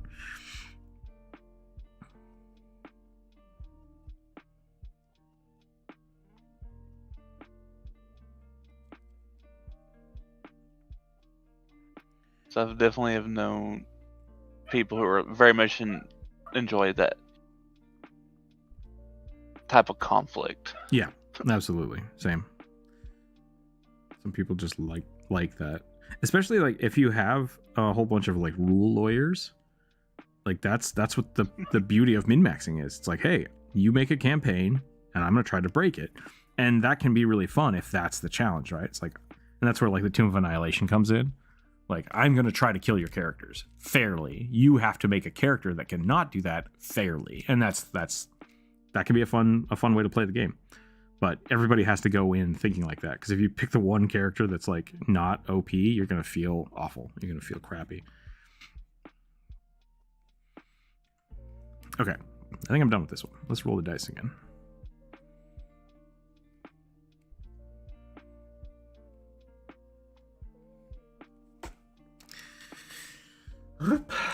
Yeah. 78. So that's going to be 35 plus 4. 39? A Duragar Paladin. He gets his oath from his superstitions and wields a hammer made of salt. Okay.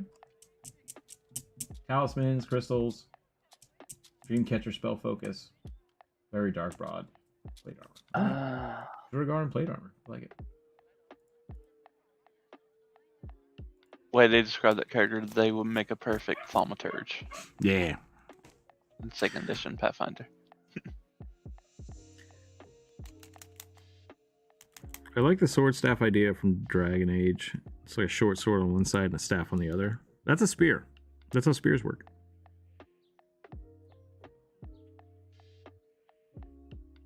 If you're an archer, if your archer runs out of arrows, daggers exist for a reason. Yeah, sure. And that can be fun too. But like, that's what I'm saying. If you're a ranger and you only bring 5 arrows, then that's way different than bringing 40 arrows. Like, you shouldn't be running out of 40 arrows. So it's all part of the thing. Like, if it's a backup weapon, sure. If it's your main weapon, figure that out.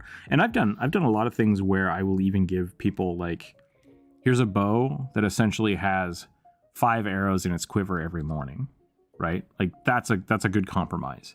So it's like, you have to track these 5 shots and then you're out of arrows, or you can buy arrows, but the first 5 are always free, so you don't like run out of arrows.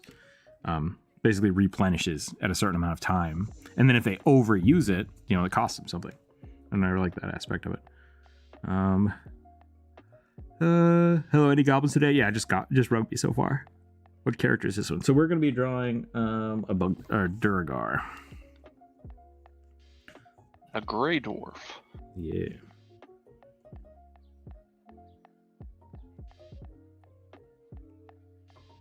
Tomb of Annihilation was designed so that, regardless of build, everyone lives and dies by their wits. Interesting. That's not how I've ever seen it played.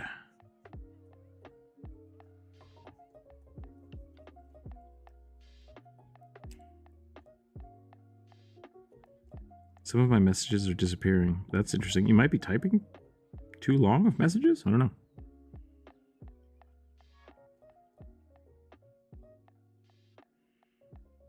Or the algorithm might be removing them. I'm not sure.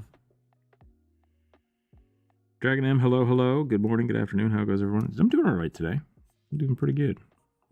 We have a lot of suggestions today, so I'm trying to get through them, but I think I'm going very slow.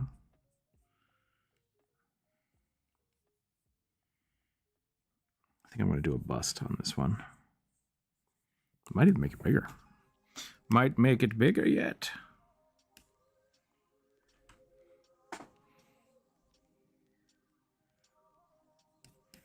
Do Duragar have beards? I can't remember. They do.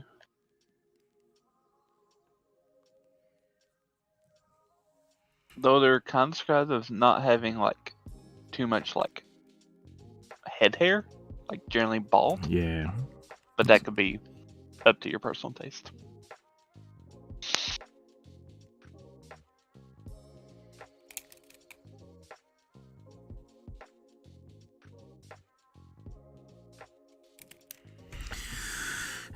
And he's targeting me so I don't have limitations. Yeah. So I can't make one big message since YouTube for some reason deletes it. Yeah, you're basically, you have to be, it should be chat, not like paragraphs of information. If it's too long, YouTube just blocks it because it thinks it's spam. Yeah. How many did you say on the list today? Today we're at 42. We have 42-ish, yeah.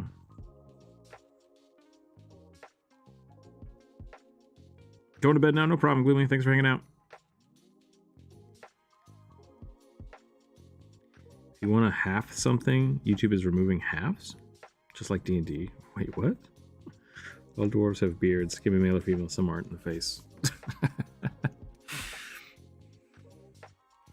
I really like the Rat Queens comic. One of the characters is a female dwarf, and she, I guess maybe it's kind of spoilers, but it's a pretty old comic, so I'm not worried about it too much.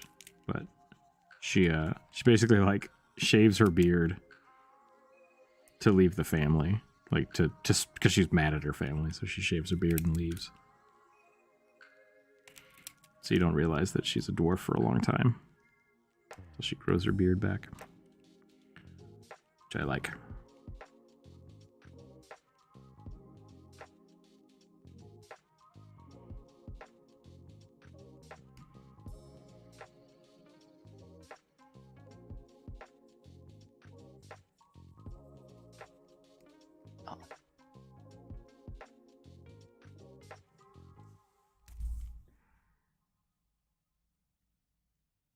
Making an elemental dungeon that can switch elements. Yep, that's fun. I did that a few weeks ago.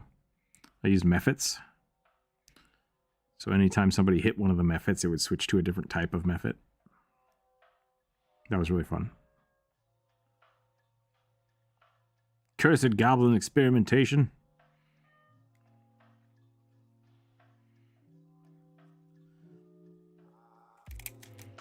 Made my party really mad that the goblins were experimenting on elementals. And I was like, I don't care. I don't have feelings. I don't have feelings for elementals.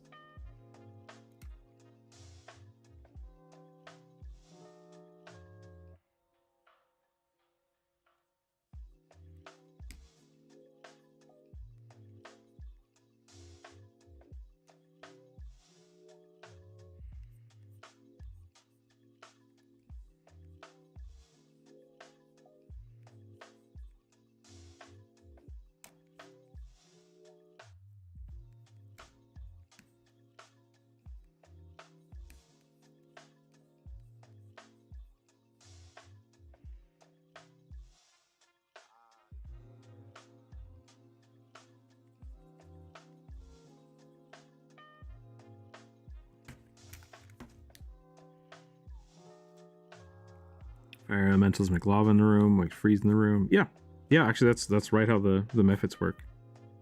The earth elementals in the mephits either make mud or dust, which I thought worked really well. Someone would like punch a fire elemental, and then all of a sudden the room would just kind of explode into dust. The fire one I had to do smoke though, so it just like kind of obscured the room, which was fun. And then some of them would light fires, like floor on fire and stuff. The fun part about that is mephits basically, if they stand still in their element, you can't tell they're there. So it's a really fun little way to have a mephit just like and pop out a bunch of like, oh, there's a pile of mud in the middle of the room, and they're like, that's weird. It's like, yeah. Totally. Favorite D&D adventure, aka Wild Beyond Witchlight, Tomb of Annihilation. Yeah, I actually, like I said, I haven't run too many of those. I generally do a lot of homebrew stuff just because I have a lot of creative friend writers. That's a way to say it, I guess. So we've come up with a lot of fun little one shots and stuff.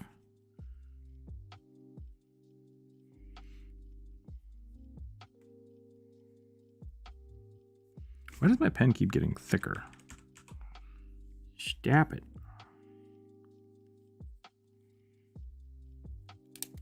I am Santa Beard Paladin.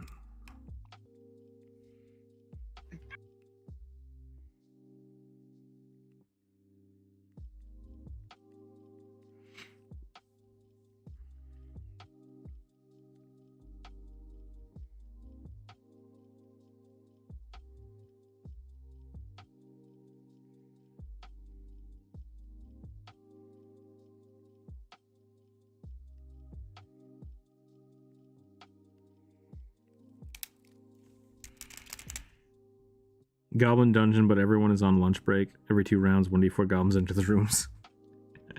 That's pretty funny. I did one, I tried to run a dungeon based on the Ninja Sex Party videos. I thought those were really funny.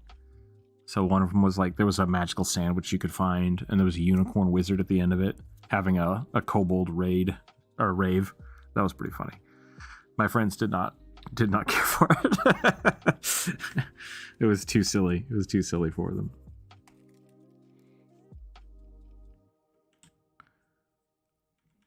Let me.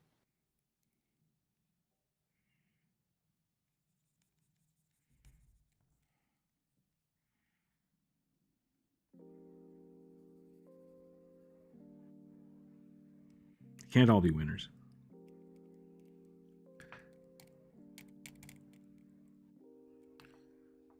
Could I have suggested something more akin to the Elder Scrolls ethnicity or something like that? What do you mean? What do you mean? Like, you want to suggest an Elder Scrolls character? Like the Dark Elves or the weird lizard people? Hey, leave our Argonians alone. They're great. I would prefer that, look, it's a D&D or Pathfinder tabletop character, since that's kind of the theming of the channel. That's kind of what I say when I say fan art. Like, I don't want people to be like, hey, can you draw my blah blah blah OC? It's like, it's a gray area. I'd really just rather stick to tabletop RPG characters so people don't feel like they're being left out. Race, class. I guess I should say heritage class. I don't know. I feel bad now for my character being disproportionately powerful. No, you shouldn't. I just think, I just want you to be aware of how powerful your character is. This is your first session and you're like now loaded to the gills. I would not be surprised if you start fighting really powerful stuff. Really powerful stuff. It's gonna be great. Like I said, high fantasy games can be really fun. Really, really fun.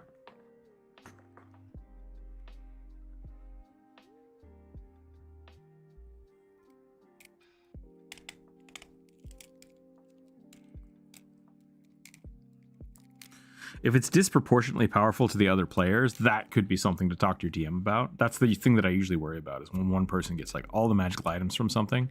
They're like, oh yeah, all those are good for my character. I'm super OP now. It's like, is everyone else still having fun?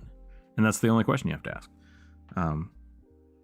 Because yeah, super overpowered characters in a campaign can be really good, especially like if one person is really powerful, because then the party has to discuss how things are fought.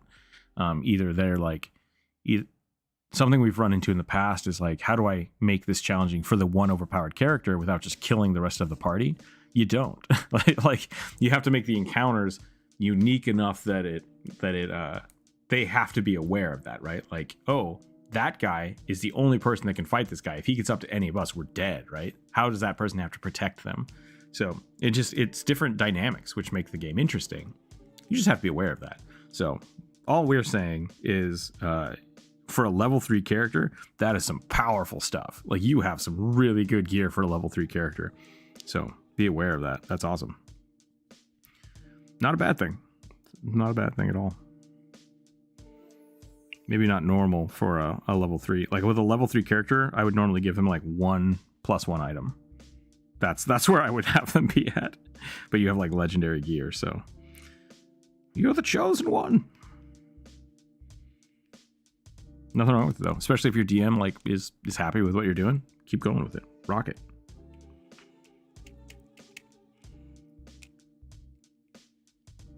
Oh, wearing like chitin armor. Yeah, so that's the other thing. It's just like having that specific of a sketch. I probably just wouldn't do it. If you said like, oh, wearing chitin armor, yeah, I'm not gonna look up chitin armor. I'm gonna make up my own thing. So it's a gray area. It's a weird gray area. And as long as it's not, oh, okay, thank you. That was weird. Aggie just like took a poop.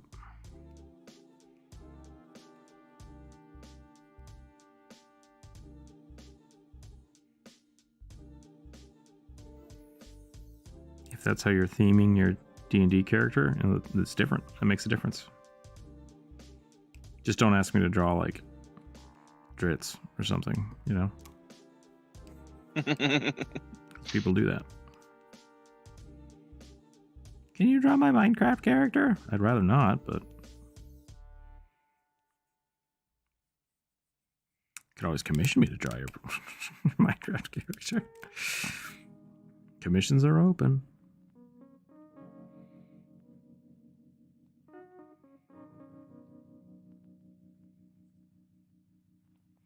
Don't make me deliver pizzas, because I will.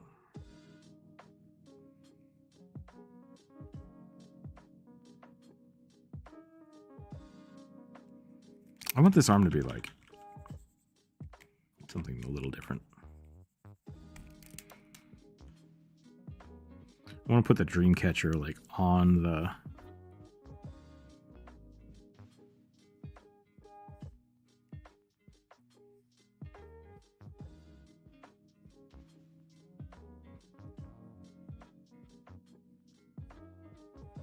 armor itself.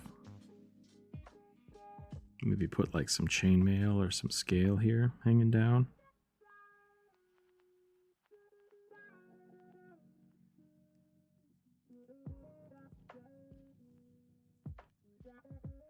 Did you read my comment before saying that? What did I read? Hold on, what did I miss? Oh, if someone asks a male drow ranger with 2 scimitars and a black panther companion, is that fan art? Yes, that is fan art. That is exactly why that rule exists, because that is things I have had. People being really clever, trying to be like, draw Batman. It's like, nope.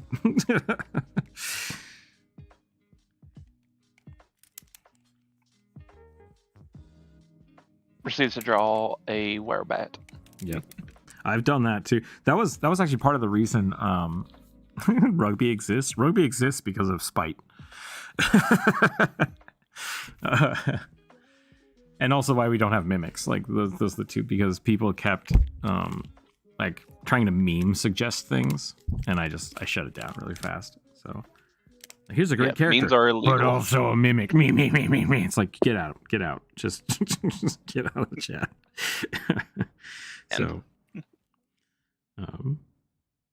So yeah, I mean, like, really, that's what it is. If you have a character you want to see drawn that is your character or something that's interesting, great. If you're just trolling, like, I don't want you to waste. I don't want you to take time away from other people's suggestions with a meme. Like, that's just not what I want. So, do I know Minecraft? So why Minecraft? I pull a game out of the top of my head. This is a tabletop channel, yeah. Actually, so there's Minecraft D&D is coming out soon. That's going to be pretty cool. Something I tried to do back in the day, and it didn't work really well because there's not a good way to like. You basically have to build monsters out of like wool. So we'll see what they do with it. I hope they have a lot of cool stuff you can add to it. Trident is called the 3 Prongs of Blood Moon. That's pretty cool. Yeah, it sounds like everybody in your party is going to be pretty amped up. Like I said, high fantasy. High fantasy is a really fun way to play, where everyone's just like loaded to the gills with magic. It's a lot of how 4th edition was. Yeah, it can be a lot of fun. Is it fan art if I have no idea who you're talking about? Technically, yes, but it's people have snuck it past me before. So.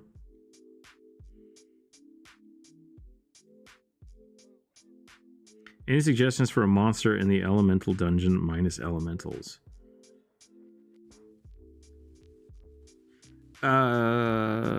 Living Flame, I think, is what I used at the end. It's a big giant fireman, like a guy that's on fire all the time. Really, I mean, it depends on what else would be in your dungeon. Like, why are there elementals in your dungeons to begin with? Like, are there wizards summoning them? Is there a dragon causing them to be there? Like, do kobolds live in these tunnels as well?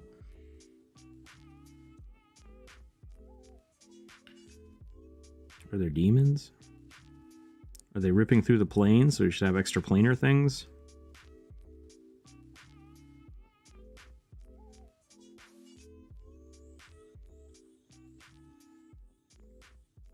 I want to tell people to like think through why you're putting creatures in a combat, but I've absolutely just seen something in a dungeon master or in a monster manual and been like, that looks cool, let's fight that. So there's definitely a level of go ahead and do that, but yeah, think about it. Think about why it makes sense. Acid slimes, that would be good. Yeah, there's a lot of really cool slimes that if like they interact with the elementals differently, that could be really cool. Dritz de Warden from the Dragonlance books. Yeah, Dritz de Warden is great. You have no idea who that is either. That's funny. He's got his own book series, like his whole. Yeah. But he's an iconic D&D character. He's in the Forgotten Realms. A lot of the books. But he's a drow. Yeah, he's a drow fighter ranger cleric rogue thing. He's an This is why you sorry, go ahead. Go for it. I was just gonna say, this is why you shouldn't try to make characters based off literary characters, because they're gonna be crazy. Yep. That's not how druids work in the books. Nope. Because it's not a druid. Yeah. The short story of how Dritz gets, not how Dritz gets his cat, how the cat is made is really cool.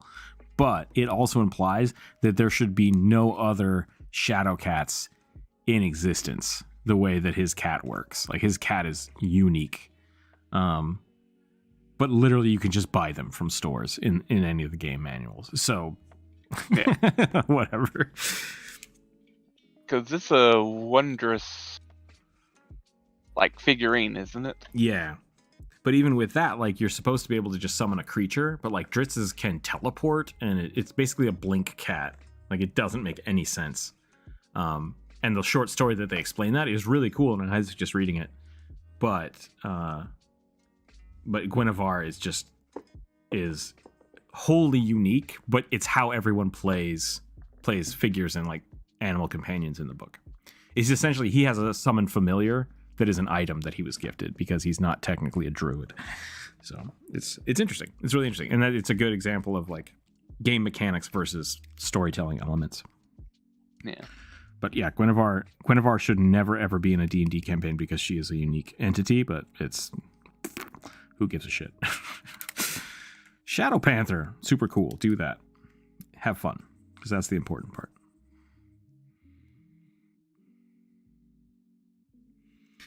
I'm pretty new to D&D. This is the Dritz guy is important or something. He's just iconic. He's in a lot of the stories. Yeah. He's essentially one of like two drow that ever are seen, because drow are usually like evil, xenophobic, and hide underground. So Dritz is one of the few drows that escaped that life and became one of these adventuring legendary heroes, along with Caddy Bree, and I always forget the dwarf's name. They're in the Dark Alliance games, new one. Yeah, there's a handful of iconic characters in those stories. Yeah. Magical Dynamite, that's good.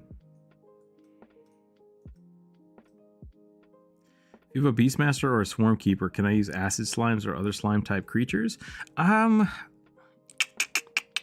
Beastmaster, maybe. Swarmkeeper, I would say you could have a swarm of slimes, but like that's a little weird. Slimes kind of already work the way.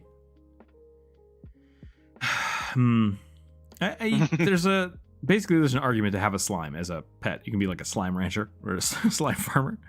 But the Swarmkeeper stuff, like swarms have their own specific rule sets. So Yeah. you would basically just be reskinning a slime or a swarm familiar and giving it acid damage, right? Like, which is fine. Just switch whatever damage type the swarm normally has to acid. Just do that. But then you have to follow the rules of that. You can't keep switching between like, oh, I also have a pseudopod attack. It's like, no, you're a swarm. If that's either a swarm of goo or a goo, you have to choose. Unless you want to work in the ability to switch, right? Like that could be a thing too, but that's something you'd have to work out with your DM. Just as a canon drow ranger NPC who is kind of famous. He's a drow who got kicked out for not liking the Lolth. Close enough. Yeah. I think that's a good summation. A bat-based human detective. And many people have done that, yeah. And that's kind of my problem. Like for 1 or 2 weeks, like that's all we had were people suggesting like, hey, we can try to trick Rick. Try to Rick? I said Rick. Trick Rook into drawing these things. Like that was what I was saying. It's memey. Just because people were just like, and then for a while after that, it was like, who can ask Rook to draw the most ridiculous creature thing? And it's like, okay, you guys are having fun, but like, it does just feel like I'm being tricked, which is not fun. Yeah. So I just put the rules up there. Same thing with the mimics. They're like, can you draw me a drow, but it's actually a mimic? And it's like, no. Like every now and again, someone will legitimately ask for a mimic, and it's like, yeah, I can do that because people aren't abusing the system. So I have a chip on my shoulder for people being douchey like that. So, which I mean, I don't think they are. I think they're just trying to have fun, but it snowballs out of control, and so I try to just nip it in the bud as fast as I can. Like let's just not try to be clever and cheaty because like I got around the system. It's like just tell me the characters you want to see draw. That's all I want. I want people to have fun and not at my expense. Yeah. Name reveal chat right there. Man, that would be funny. My real name is Rookzer0. Oh my gosh, that's my next Final Fantasy character. Rookzer0. Oh god. I'll see some rando chocobo wearing guy shows up and it's like, fuck are we doing here? Why? Oh man, I do love Rick and Morty. Oh well. Is ruled by a demon with one eye and have its structure changing elements. It occurs to be elemental. Yeah, I mean the demons, lots of little demons. Like that's what I would add. Have them like hide in the walls and stuff. Throw elementals at people. That'd be really funny. Throw 2 fairies at people. Yeah. Party's gonna use catapults and absolutely destroy everything with magical dynamite. Oh, best of luck. Yeah. Game chair mimic is possible. Nope. Fan art. No mimics. A knight and mimic play. See how fast this dissolved? Do people just be like, what can I think that is a mimic? That's exactly why we don't do it. Exactly why we don't. The reason I'm salty about mimics is because I suggested a character once, a goblin cleric, who got turned into Santa Claus and then was just mimics all the way down. Yep, all the way down. So, I'm just like... I still have that picture. It's a good picture. That was the last one. That was the last one. That was like, this is it. No more mimics after this. So we just went all out. It devolved in such mayhem. 42. I rolled 84, but 42 is what we're drawing. Oh, that's the last one. The answer to life. Yeah. It's 42. A wizard with Aragon style hair. This is the last one we just added, so. I don't know what Thalen tattoos are, but it sounds like a scrubby wizard. Scrubby wizard. Just gonna be a scrubby wizard. Oh no. So Caleb. Yep. Aragon style hair. It sounds like a Caleb to me. Which is fine. Do you know how birds eat clean teeth of alligators and crocodiles? How about lizard folk alligators that have birds following them? Does that type of thing? Oh yeah, I've seen a few pictures. I think Steve Sketches did that a little bit.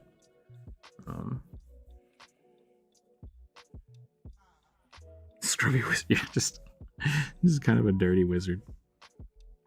Dirt wizards.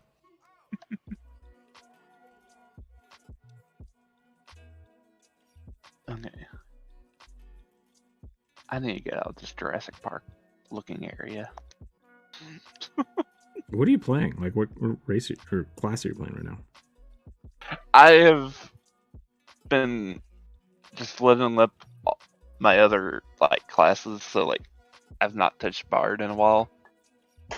I just touched Bard because I needed a higher level because I would end up needing to go to an area full of like 30 levels, like level 30 creatures, but it's like I need this level 20 creature that's here amongst all these high level creatures. Mm-hmm.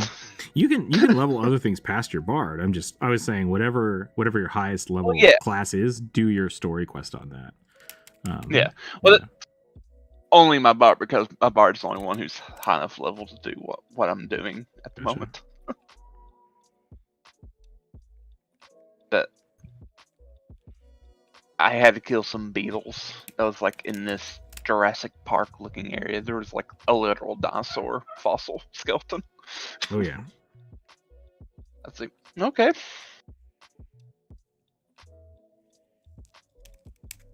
And these weird looking penguin looking penguins. Weirdos.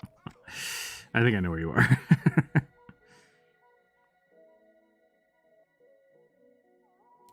It was like, so I had like when I first went to it a couple days ago, I had to swim across the lake, and then I realized there was a boat on the other side. Yeah, I was gonna say there's a boat. But I swam across. Nice.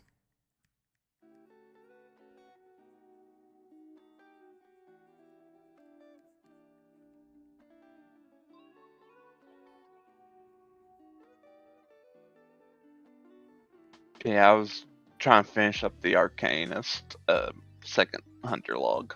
That's what I was doing. So. Gotcha.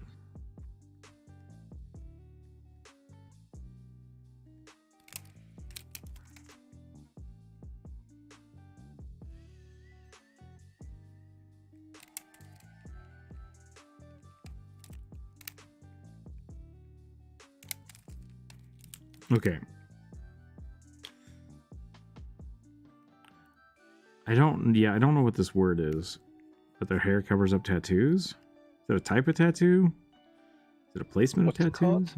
Phelan tattoo? It's like a piercing location? What's the...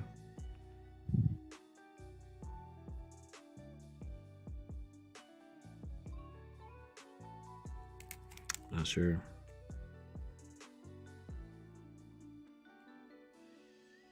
How's it spelled? Santa-looking guy. How much health is good for a level 4 warlock? 20-ish. I think 24-ish. Warlock's a D8, so you should have 4 times 4, 16. So yeah, 16, and then your Constitution. So if you have plus 1 to Constitution, that's 4 more. So 18 to 24. It's pretty good. Average. Anything more than that is a bonus. I will generally let people, if they want in 5e, just take the median or let them roll. I think that's fine. And I'll usually let them re-roll once because that's stupid.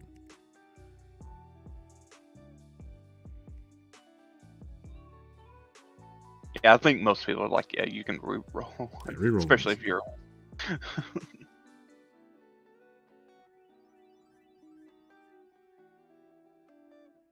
Had a street wizard casting using tattoos. You might put a suggestion for him next week. Nice. That could be fun.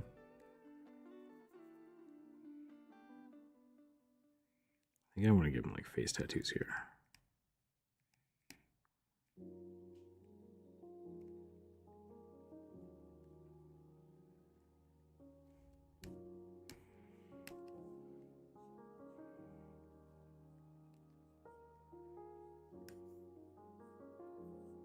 Dirt Wizard is one of my favorite Critical Role terms.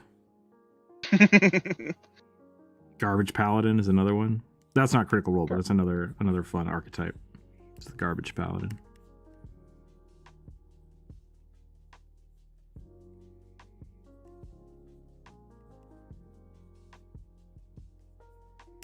Cleanliness is not one of my edicts.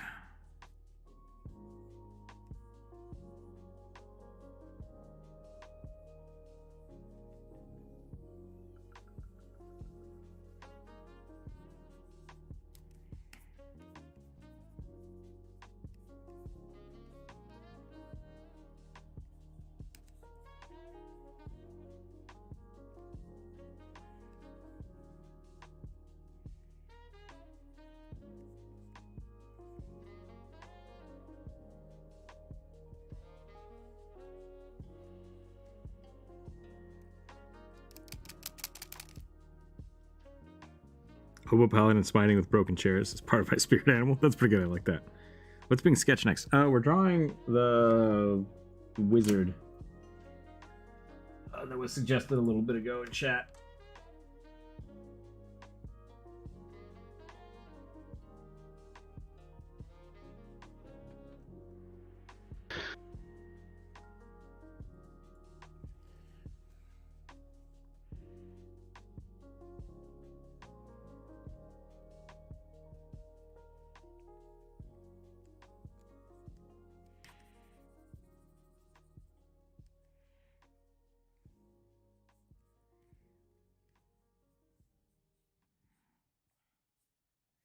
Really not sure what else to do with this character, because the only description we have is wizard with hair. So I might just add some floof in here and then call it, but we'll find out.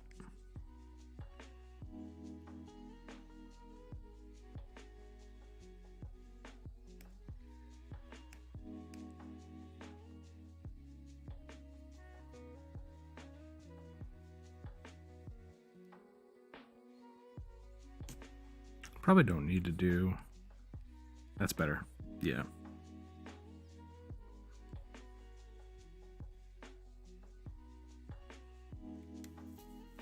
It was not specified.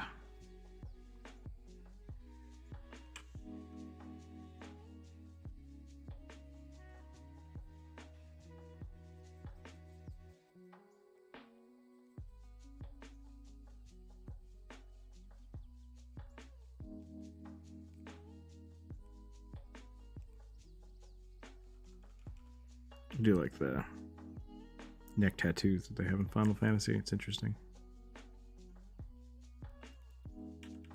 Do something like that. Jugular tats. Yep.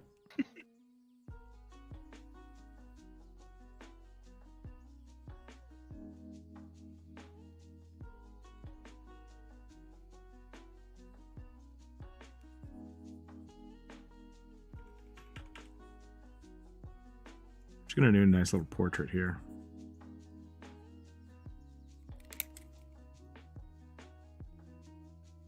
The maximum HP possible for a warlock is 44. I got 40. God's sake, my health's overpowered. God damn it. Yeah, don't worry about it. Like I said, we're playing high fantasy. The only thing I really was worried about was like the amount of damage you did with your thing. Because it's like that either you rolled maximum damage on 6 dice, which is totally possible, or you did something wrong, and that's really what I was worried about. But since you critted and had sneak attack, it makes sense, and I don't think you need to worry about it. Pathfinder 2nd Edition, you just take maximum HP every turn. HP. Which I actually kind of like. Yeah, it's just... Because then it's very much based on your Constitution modifier for there to be variance, you know? Instead of just lucky dice rolls. Yeah, it's like your ancestry, your class, and your con. Because I've absolutely had Like, I'll play a cleric, and then like, oh yeah, I'm just a squishy little wizard with way more HP than you. Why do I keep saying HP? What the hell's wrong with me today? I need more water. Is what I need. More water. I mean, hit points is HP. Saying with a weird inflection on the H. H. Horsepower. Cool whip. Cool whip. HP. HP. I'm hanging out with Corvus too much. I'm starting to get an accent. I never say H's like that. H. Yeah. Although I wouldn't worry about being overpowered. I just wouldn't be. Like, I think you're fine. Like I said, as long as everybody is relatively at the same level of power and enjoying the game, there's not a problem. Like, there's never a problem being overpowered. It's just, like I said, there's high fantasy, low fantasy games that are a little different than normal. You're definitely on that high fantasy game where your player level is not going to match your party level. It's just never going to. Whereas a low fantasy game, you can be level 5, but you only have the gear to like fight stuff that's level 2 or 3. It's just it's the way it is, and it's fine. Yeah. Side question: what is the character of your channel based off of? One of your characters? Yeah. So the mask I'm wearing in the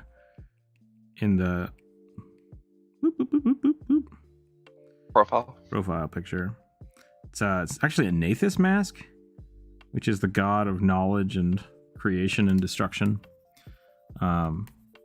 Which is, I've taken that deity for like 3 or 4 of my characters that I've made in D&D. I really love it. It's really fun. And so that picture is technically, it's one of the first D&D characters I ever drew of one of my characters. It was Doc. His name was Doc Tack.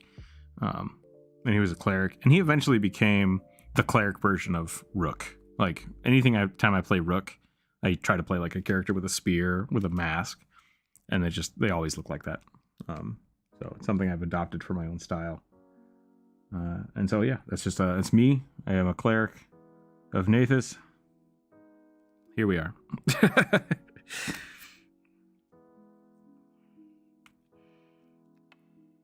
Who blew himself up and became a god. Yep. He gained so much power. He went mad. Half of his body is constantly on fire, which was really funny because that happened to my character. Not necessarily, but like that character got flayed, so like one of my arms is just permanently scarred. It was pretty funny. Yeah. Rook's origin stories. Yeah, I mean, the first character I played with those guys was Barrington, or Orson Barrington. So like that was the first character I played. And then Doc was my next character, but yeah, fun stuff.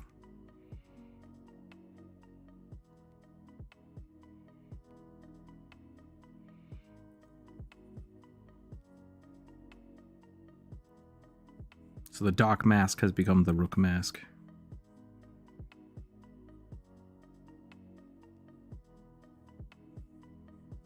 Okay, I think I'm done with this one.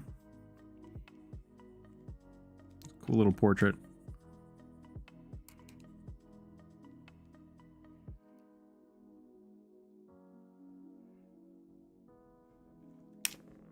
Rolling some dice. Okay, we're down to 41. So I need to roll 2 d20s, I guess.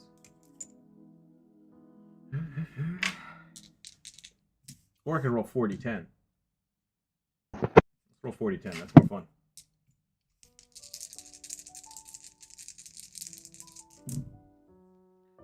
One plus 4 is 5.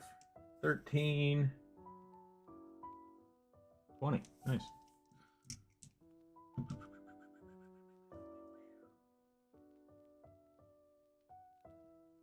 It just says congratulations on your hard work and success. That's all it says. Thank you. I appreciate that. I somehow missed that in my copying of all this. I appreciate that.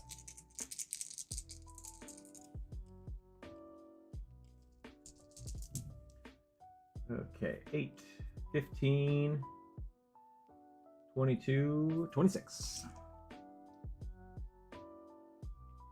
Gender fluid tiefling bard. I love to play with purple skin. Cheerful attitude.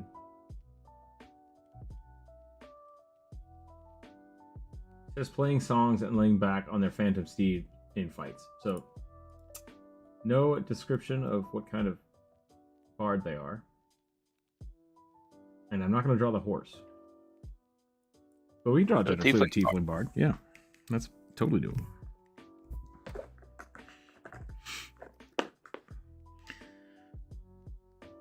I've only ever tried a character who worshipped Joaquin, god of trade and trickery. The god of stocks. I like the meme characters. Joaquin actually had a big old adventure path in, I guess, 2nd edition, Nice. 3rd edition. I really like trickery gods. Like I think they're solid. It's just really hard to like. What is the intent of a trickery god, right? Yeah. I think Jester did the thing where the Traveler just wanted chaos. And it's like, okay, that's just a rampant time of derailing the story, which can be really fun, but like Matt found a great way to tie it all into something. So, not undoable, but tough. Really tough. Yeah. Really easy to get lost in it. Part of the reason was that's because Travis stole her warlock. Yeah. It's like, fine, they're a cleric now. Poor Laura. Never getting to play the character she wants. Yep. Did they ever talk about that? Like Vax? I think Laura was supposed to get the armor, but maybe not. It feels like she should have. Well, I know they were talking about the boots. Yeah. That was like, I know they were fun. Like, it was a joke, but it's like, I know it came up quite a few times where like Laura took the boots off his dead body. Mm-hmm. It's like, seems like what they would do.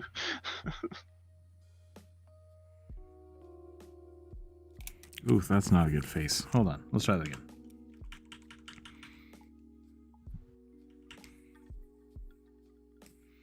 I want to do some really interesting horns here.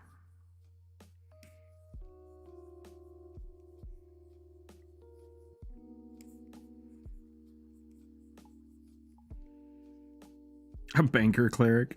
That could be funny. I scanned? What does that mean? I don't know what that means.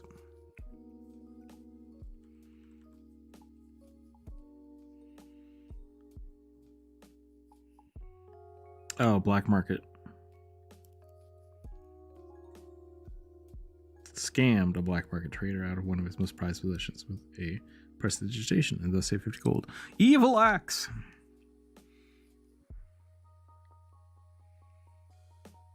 Morally gray area. I'm just robbing from the people who rob people. Makes you chaotic good.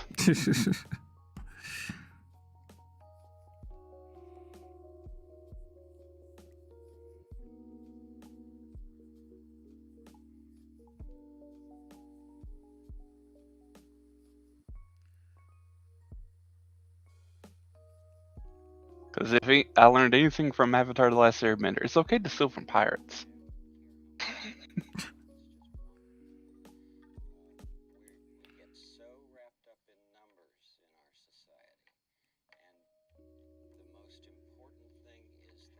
They attacked me first. We get to kill them. It's like, okay. Now that's a bit excessive.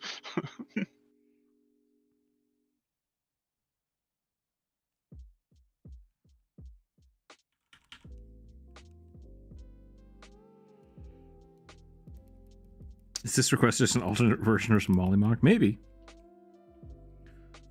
Mollymock wasn't a bard, but...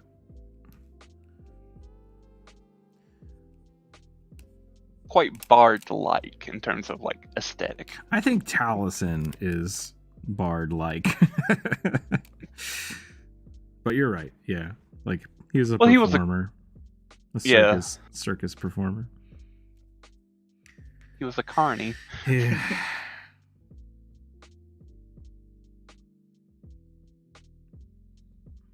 Oof.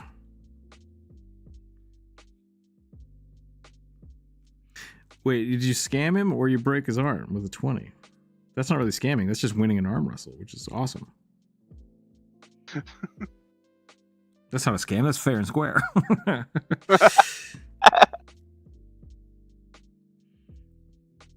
I suppose we just hated that guy. That's fair too. Well, you see, we mugged that guy. We just beat him up and stole his stuff. I had a couple of my friends playing a campaign, and like they just kept feeding off each other, like hyping themselves up to like see what they could get away with, because it was an evil campaign. They were just like, yeah, we're mercenaries, we'll go do stuff. And they eventually got to this point where they beat up an old man in an alley, and they were both just kind of like, what have we done? And I'm like, what have you done? And they're like, are we the baddies? Yeah, they're like, we run away. I was just like, okay. It was so funny because they were just trying to like intimidate this old guy, and they ended up accidentally beating him up. My god! I was like, you guys realize like this is how crime happens, right? Like you guys just brutalized this old man. Yeah, like there was no reason to do this, and they're like, yeah, no, we've made a mistake. And it's like, yeah, well, lessons learned. One of my favorite things, going back to the Critical Role, that they've done is the story of the bandits who always end up like being randomly rolled on their encounter table. Same bandits. And it's the same bandits. Yeah, I thought that was really good. And it's just like they're like, we're just poor, we're trying to survive. It's like, you just pick the wrong people every single time. Yeah, but that goes back to the whole, like, once you're like level 5 or 6, like there's no reason to roll encounters unless, like I said, that was a perfect example of that, right? Like, like you're essentially at level 5. You are, you're a hero. You're like legendary in some aspect, at least to some local town. And there's no reason that bandits on the side of the road are gonna be able to mess with you. So like, just don't deal with it anymore, unless they're idiots, in which case, you know, whatever. Yep. I don't know. I love where they roll on the encounter table. Sounds like, oh, what type of shenanigans are we gonna get into today? Yep.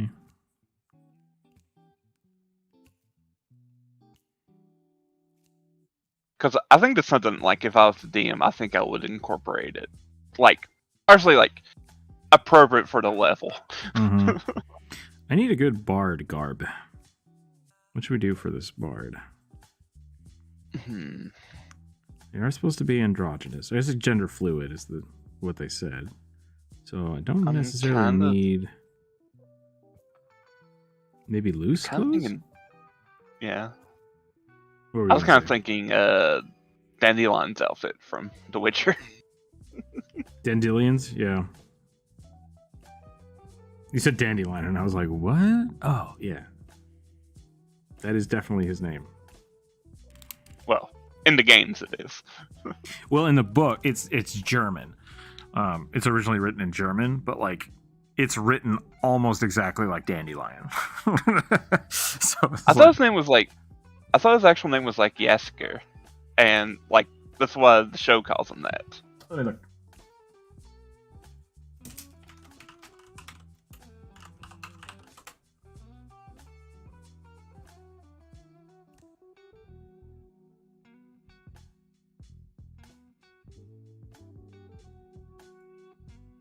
When translated directly from Polish to English, Jakir means buttercup, a name that doesn't quite properly fit the bard's personality. So they changed it to Dandelion in the translation. Better. Yeah. So they changed it to another flower. They changed it to another flower. Buttercup. Yep. Oh, that just changes everything every time someone's like, Yasker, Buttercup. Yep. Oh, that's great. I'd like to think that Trickery clerics might just try to mess with other clergy just to show people should not take things too seriously. Maybe. That's not a bad way to look at it. Yeah. That's kind of the thing, like with me, like, I like Grandmother Spider, which is essentially like Anansi, which is like a trickster god. but like for the most part, it's a lot of being silent and not being seen, and a lot of like deception.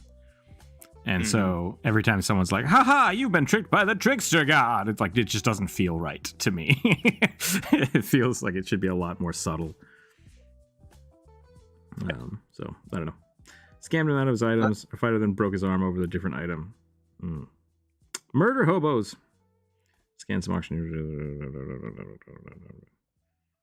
Trying to be one person. There's a lot. There's a lot in this campaign. As long as you guys are having fun, it sounds like you guys are just like experiencing D&D in like as fast as rapid possible. Like, give me all the stuff. Let's do all the things.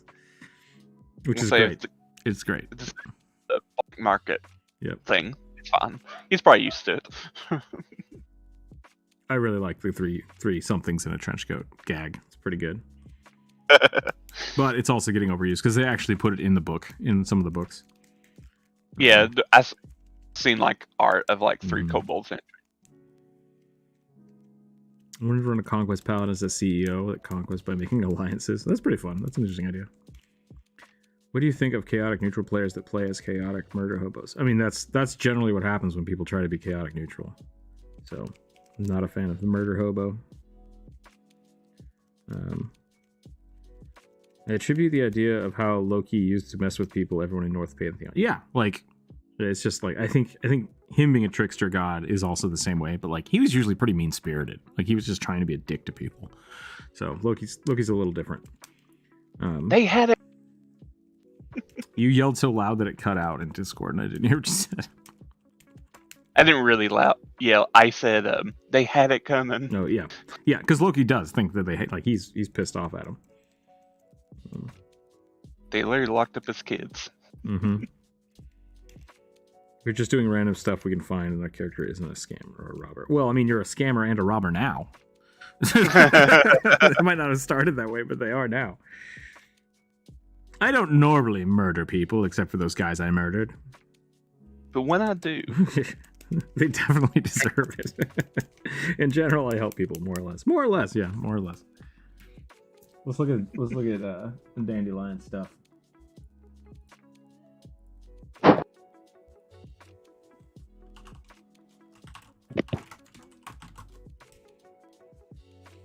It's essentially like the big floofy neck thing and then the tunic.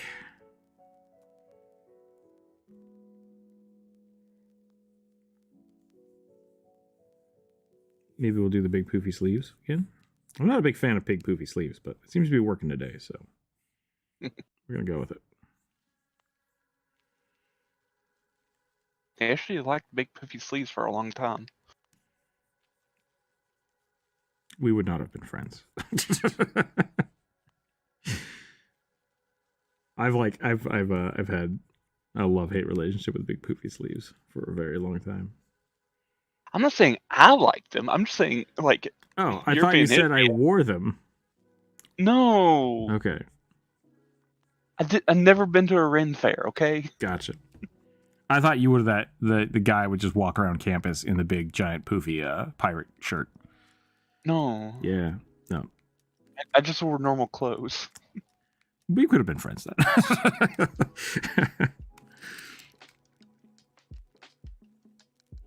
Except for a time where I shaved my head bald and was wearing a mask, people thought I had cancer.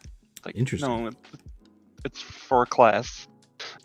I used to have to carry around, like, I had a lot of sculpture classes, and I was constantly doing stuff like making shields. And so I would carry around, like, large wooden shields around. People were like, what is this for? It's like, just don't worry about it. Just, like, ignore me. Please ignore me. I'm sorry. Not just a scammer and a robber. The ones I didn't scam deserved it. It's not the main part of my character. As in, do it again. As in, you do it again. Yeah, that makes sense.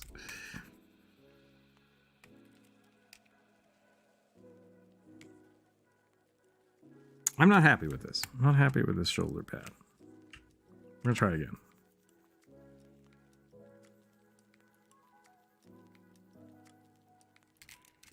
Oh, excuse me.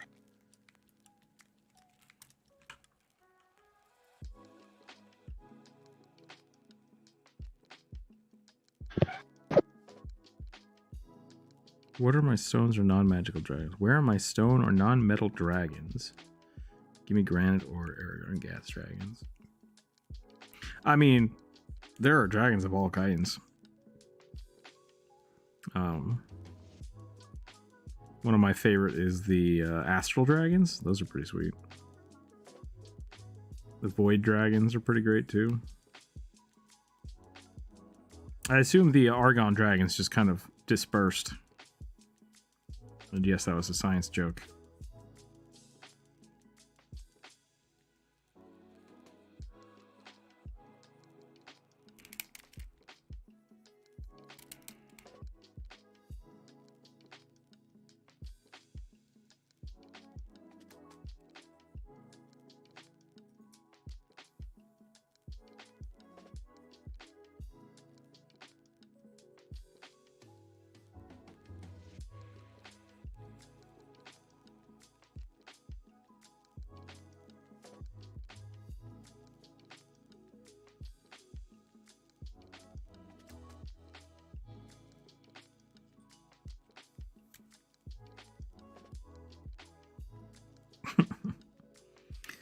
Go to the Ren Fair dressed as a normal and LARP as a time traveler. That could be really funny. I'm sure someone's done that. Probably gotten kicked out.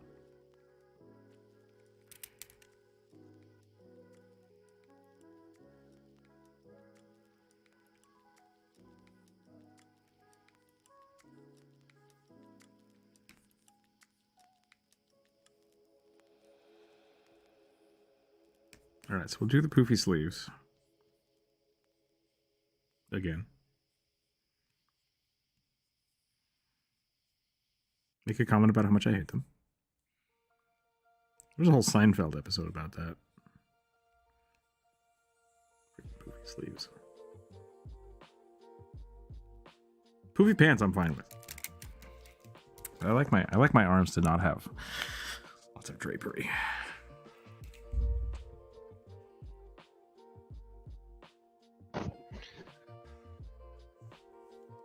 Did I miss anything? I think Oliver Key might be an unknown murder hobo. Or unbeknownst to their party, they may be the baddies. It's very possible. We'll have to wait and see. Danish leather guy. He didn't know. Well, just because you don't get caught doesn't mean you didn't do an evil act. That's all I'm saying.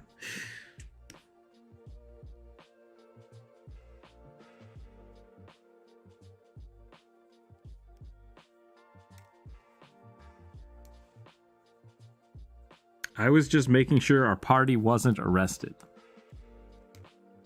Just gonna let that hang. I'm just gonna let that hang, and we're gonna we're gonna let the people in your world decide. Yes.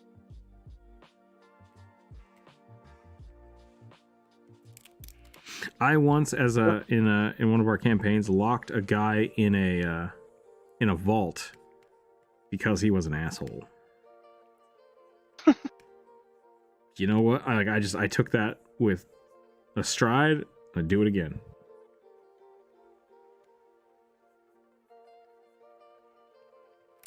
Not up to me to decide whether or not that was the right thing to do. I mean, I imagine there's some gods who are like, yeah, punch him. Justice. I'm also one of the few people that have attacked Gundren Rockseeker, so...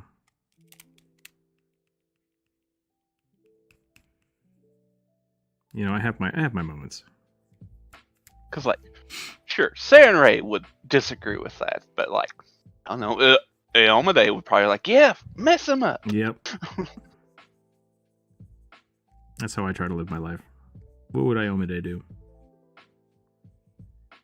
A lot of genocide. Just lots of genocide. Jesus. Hey, I have read too much of Pathfinder lore to like her. It's like, no, she's evil. She's got a purpose, though. She's got a purpose. You can still be lawful and evil. Yeah, that's totally legit. I'm saying. It's just like, you're not that great of like a person to be around. No, yeah. If you're looking for a good paladin, just make sure they're following Saren, right? That's the only thing you gotta remember. Like, if you want to be a nice person and be good, Sarenrae. Yeah. Or Shaylin. Leaden pants are fine, but parachute sleeves are where I draw the line. Yeah, that's about where I'm at. My party robbed an abandoned bank. Totally not suspicious. Just because you did it doesn't mean you're guilty. Seems like the party's moral compass a lot. I seem to be the party's moral compass a lot. Not sure how I feel about it since most of my characters hover around true neutral. I mean, if that's the case, you're probably not actually playing true neutral, and that's okay. Like, I think a lot of people are really scared to pick alignments. I don't want to have to do evil things. It's like, just I tend to tell my players not to worry about it. Like, pick an alignment you think you want your character to be based on, and then just do whatever you think they would do, and I'll keep track of the rest of it. Like, it's not worth it to...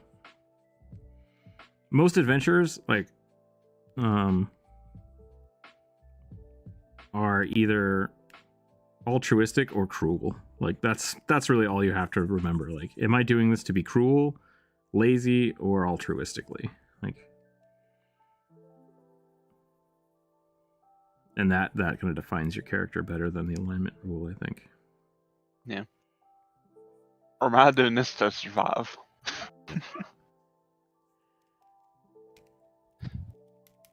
Because that was my dilemma for Enchant's, like, dude, because they would probably leave if they think they're gonna die, which they did almost die. If it wasn't for your paladin, it's like, they might be looking to leave quickly. Yep. Yeah, like Orson Barrington, like, we kind of said to stop the campaign because we just kept picking the evil option. And we kept derailing the story because it was like, yeah, we don't want to do that. We just want to be pirates. And it's like, well, I guess this is a pirate campaign now. And then we just kept pissing things off. And I was like, this is a weird campaign. My DM was like, I don't know what to do anymore, guys. Like, we need to refocus. I accidentally killed a mare. With your bear. With my bear, yeah. I threw a barrel at him and I thought, like, I'm a monk. I can do damage non-lethally. And my DM disagreed. So that killed the poor old man and we had to skip town. Like, if you punched him, sure. Like I said, it was a disagreement. The GM won at the end of the day. That's where we're at. I don't take back my actions. I have to live with them. I have to live with them. Which is true in life, and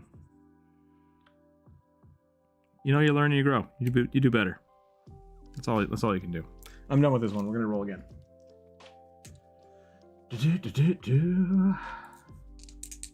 Ha!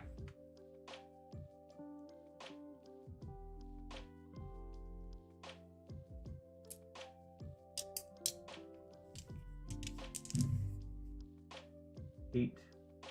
16. Kaelor the Lightbringer, a fire genasi sorcerer prince who wears glorious red robes. Oh, but I like drawing lady with fire freaks.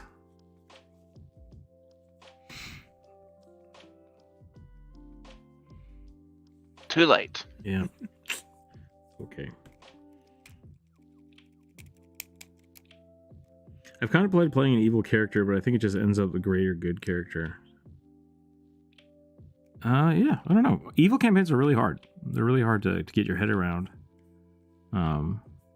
Because I think people just inherently want to be murder hobos when they think, like, ooh, I'm evil. What evil things can I do? I can do whatever I want. It's like, yeah, you can, but, like, it's going to be a very short campaign if you keep killing every random person you see. I think a lot of DMs default to letting people get away with stuff, because if they don't, it'll stop the campaign. And it's like, prison is a great way to end a campaign. Like, if you're playing a whole bunch of infamous characters, their world is just, it's going to keep getting smaller and smaller until the campaign ends, right? Like, they have to be the ones that decide to do that.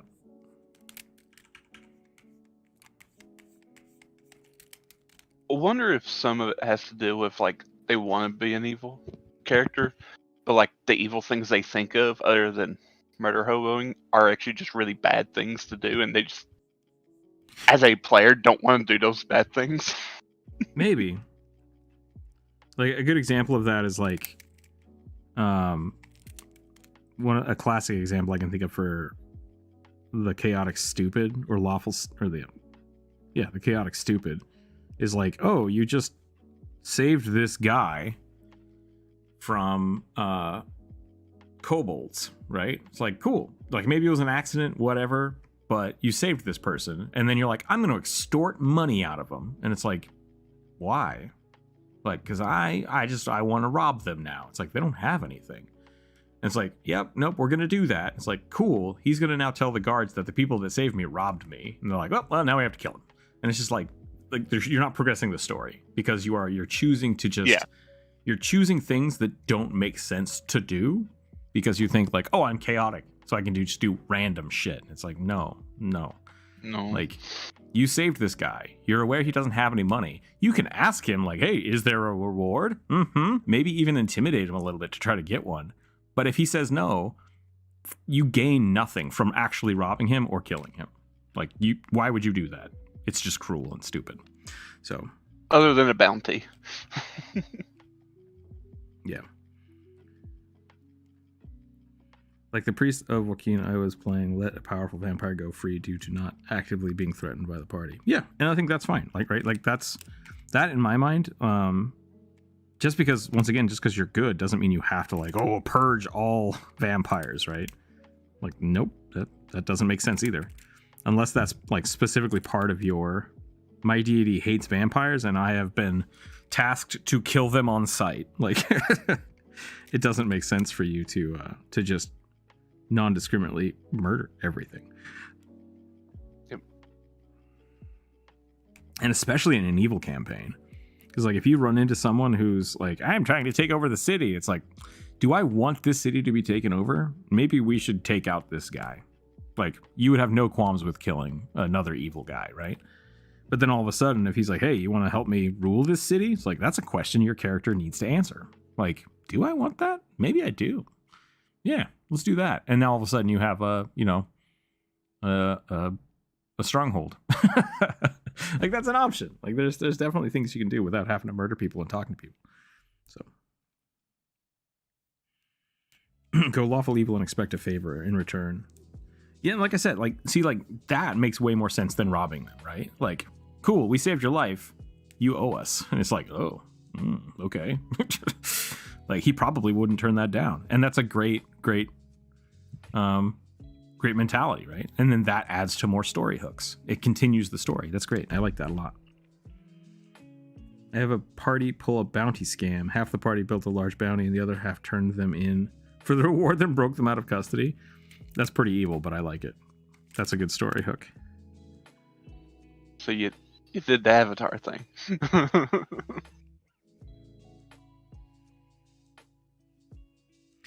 Here's what I would do, though. If you did that, that would automatically double the bounty on the entire party. Like, you now have bounty hunters coming after your team. Which that's a story hook that I really enjoy. And I have done that and will do in the future. For sure.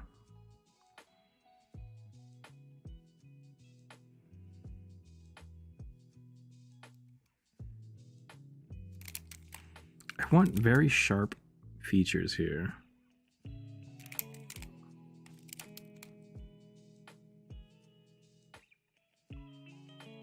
Maybe I need to actually, like, smile some. Oh no, drawing faces is hard.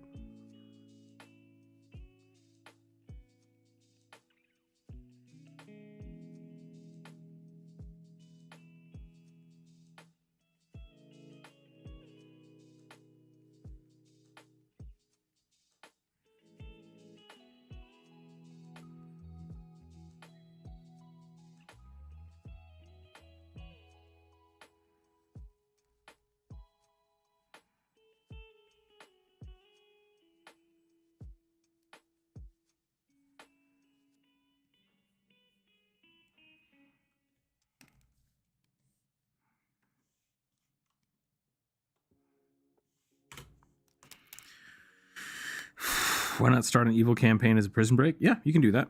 I've done that twice, and both times after the people like got out of prison, at least one of the party members just like, sweet, I'm out, and left the party, which is totally fine. You can just have them make a new character and come back in. The other time, one of them died, and when we remade the character, the character that joined was a mercenary they hired. They're like, hey, we need more muscle because we're doing this stuff.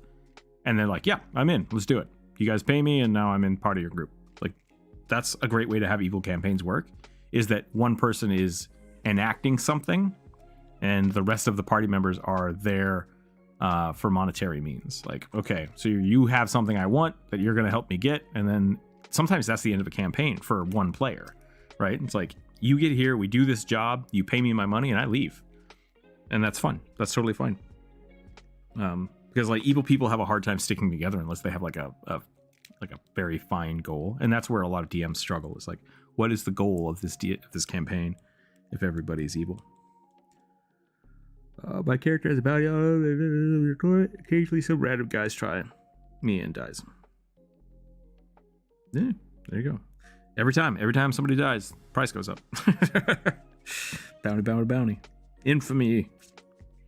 Why do people go like barbarian bad at stealth? A -4 barb on dex secondary class. Yeah, I don't know.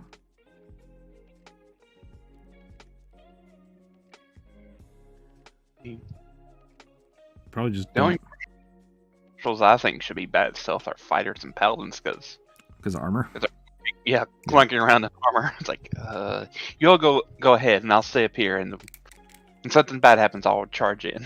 Yeah, generally, like with my barbarians, I usually have acro or athletics. They also don't get a lot of skills, so like I usually get athletics and or acrobatics, and like intimidation. Like those are the 3 things I usually take. And so you don't have points in stealth, and so you're relying completely on your dexterity. Tyrion sends his regards. Yeah, welcome in. District boy, hello.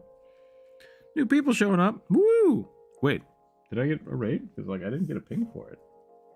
YouTube, why you do this to me? But hello everybody, welcome in. Welcome in. Does it ping you? I don't know. I have no idea.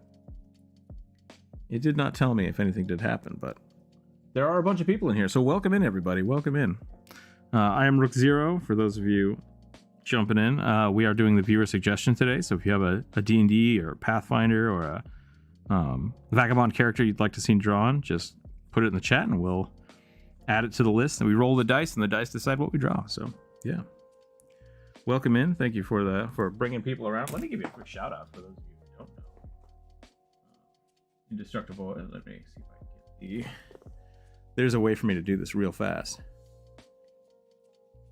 The 3 I only dots. get Twitch rate pings. Interesting. Okay, yeah. So I'm using I'm just here on YouTube. So let me give you a quick shout out here. Boom.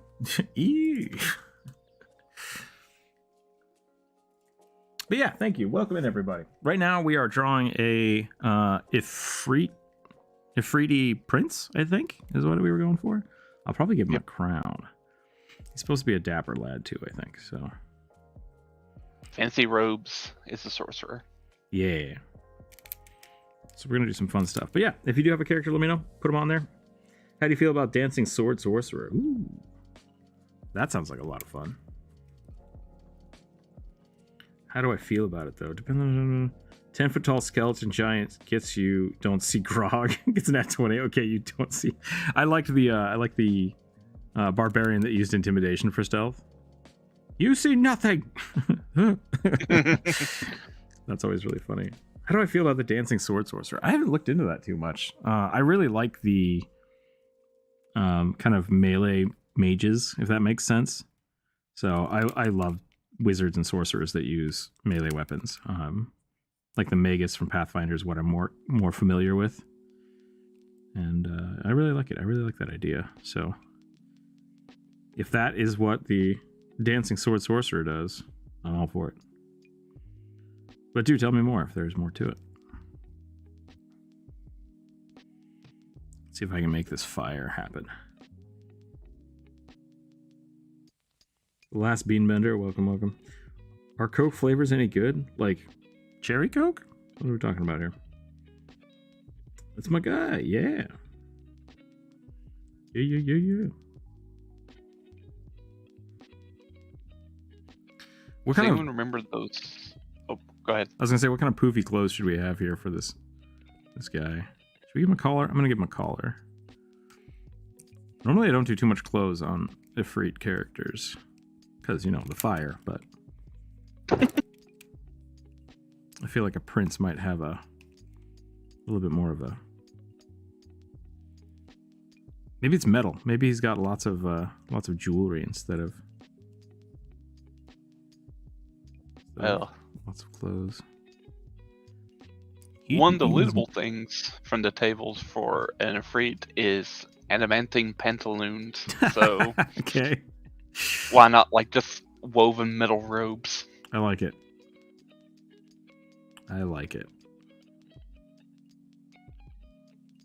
Pantalones. Adamantine pantalones. But salamander wool? What is salamander wool? That sounds amazing. Is that just cotton that's flame proof? It's just asbestos. It's just, I have fiberglass underwear. It's like, oh, that sounds terrible. Terrible. But welcome in, everybody. For those of you that don't know me, I don't know if I said this or not. I'm Rookzer0. I am an illustrator. And it is Wednesday. It is the viewer suggestion that we collect characters from around the internet. People put them in the comments down below or in the community posts. And we draw them. So please feel free to suggest characters if you like. Just ask that it's one sentence description, race and class. And we go from there. What do you think would turn out looking cooler? A coffee lock Medusa or a smoke-based Genasi? I have not seen a lot of Medusas, so I would probably go with that. I think the Medusa would be pretty cool. I've seen a lot of smoke-based Genasis. So much metal on them that it makes Shatterkai jealous. That would be funny. It would be really good to have, like, if you're immune to heat metal, just turn on heat on. Just heat all of your armor. No one can touch me. That's how they do Fire Shield. Yeah. I was looking at biblically accurate angels, and they kind of look like angelic beholders. Yeah, we've had quite a few of those. Yep. I was going to say, like, the beholders are people. We've talked about that in the past too, about people trying to find reasons to spawn angels, or like what the beholders come up with is just like completely out of the. What's the word I'm looking for? Eldritch in nature. Just like unthinkable. So yeah, I could definitely see that being a viable way to do it. Awe-inspiring. Yeah, awe-inspiring. That's pretty good. I'm gonna give him a necklace here. Give him a big old. Lots of dangly stuff. That's what I want. And we'll give him a crown too, but I bet since it's fire, let's give him like a floating crown. That sounds pretty cool. There's not enough floating jewelry in D&D and Pathfinder. Yeah, Aeon Stones are great, but like, use them more, people. Just give people stats. It's awesome. You want 2 more strength? Boom! 2 more strength.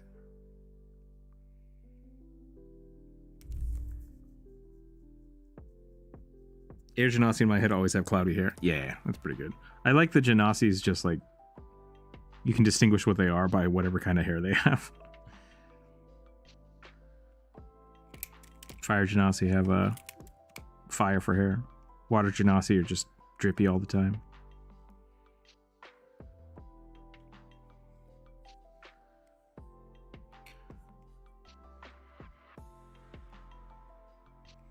I like the first edition Pathfinder Oreads. I think they look really cool. They just have like chunks of rocks for hair. Which is where I think where the Goliaths came from too. So I'm a big fan of that aesthetic.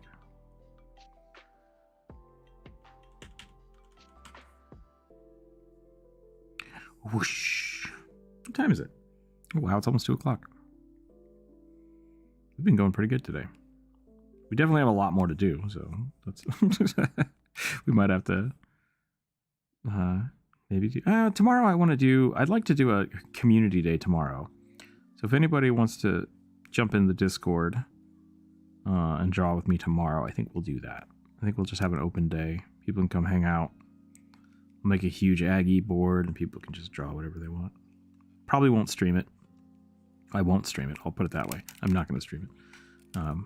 People can just come chill and talk D&D and love a grand old time.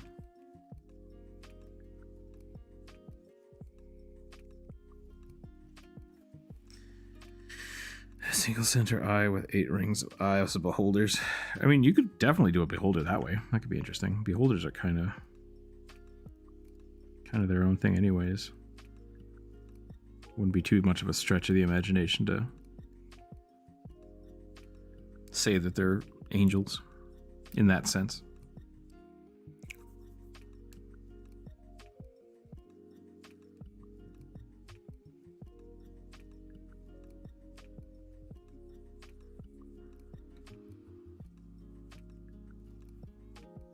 Okay, I think I'm about done with this guy. Let's darken up around the eyes. His eyes pop a little more. Give him a little more shading here.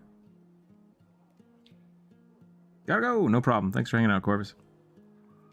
Have a wonderful day. Cats are starting to wake up too. It's about that time. We usually call it around here. Let's do one more, and then maybe we'll see how we're feeling.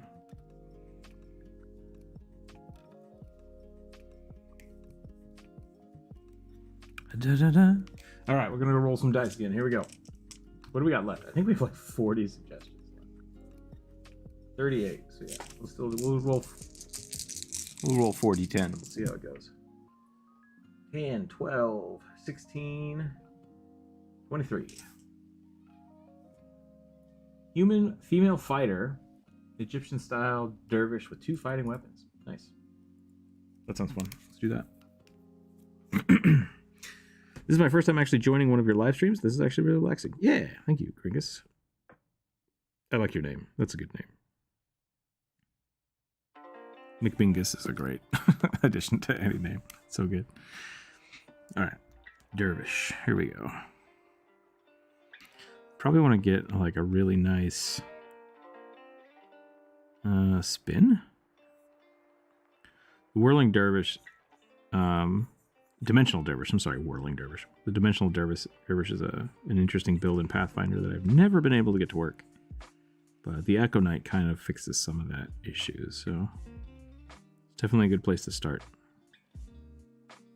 Do you like that? Nah, I don't like that. I think we're going to go this way with the hips and then just come back real hard. And this arm will come up. Maybe this one will be up. Try that.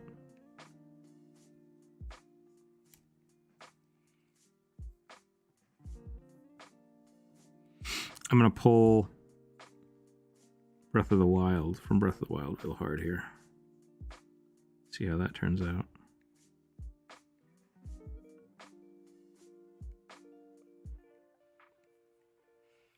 Try to get a nice curve in here. What kind of hair though? Maybe long hair? Should we have the hair in a ponytail? If you had fire hair, you'd be constantly in pain, but no lice. That's true. We were talking about this the other day. I think, and that's a good joke, by the way. I like that. No lice. But I think it's interesting to think about, like, when you have a spell-like ability, like whether or not you can hurt yourself with it. I suppose like you can bite yourself, right? But like I don't think the fire would actually be part of you're immune to fire, like fire resistance, right? That makes sense. This is one of the chillest streams I've ever been part of. That's good to hear. I do constantly worry that like there will be a point where I won't be able to keep up with chat. Especially with Twitch. Like Twitch is the same way. Like anything. We used to have people just hang out in the Discord and it got so chaotic after there were like 4 or 5 people in the chat. So I hope I can keep the stream chill. Just got to figure out how to do it. I think the dice rolling helped a lot too, so.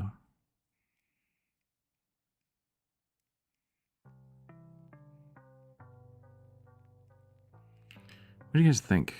Let's see. So if the sword's going up this way,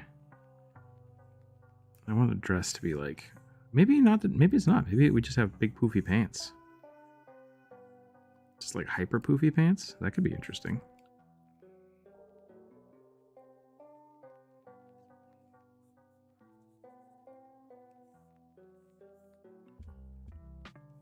Let's try something like that.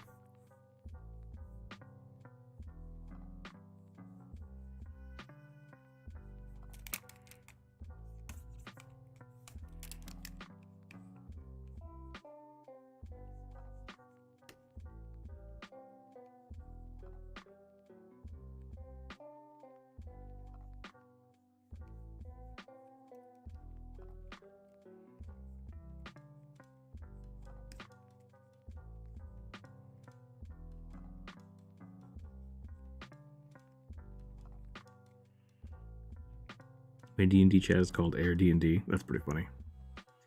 Did I miss the lizard folk? I don't think so. I don't think we did a lizard folk yet. Rook is the Bob Ross of the tabletop RPG guys. He's talented, but sometimes it's just fun to listen to interacting with him. I do get a little more worked up than I think Bob Ross ever did.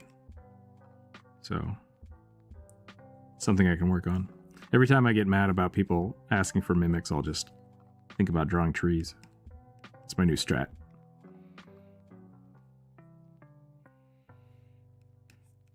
I like this pants idea instead of the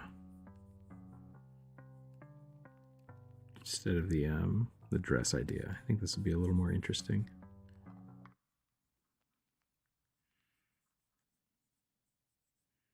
I might have to actually look up some Breath of the Wild references. I kind of want to do a big ponytail now. I think the ponytail is the way to go.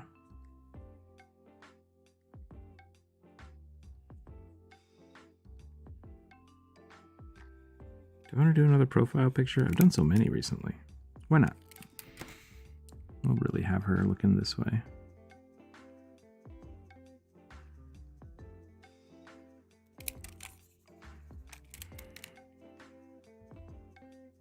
That's a massive head. Hold on.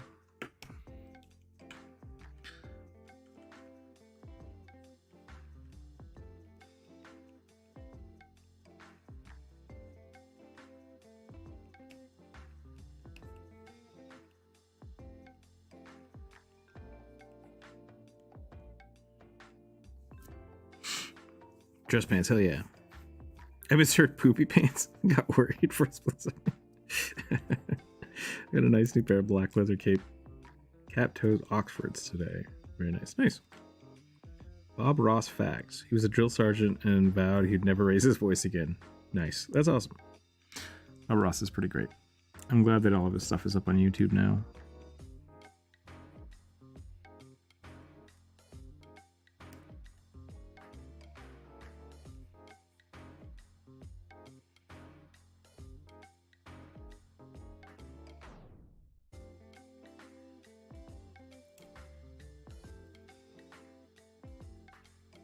Ooh, this is not a good face. Man.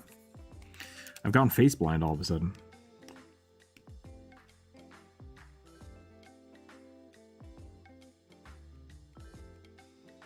This happens from time to time. I just completely forget how to draw faces.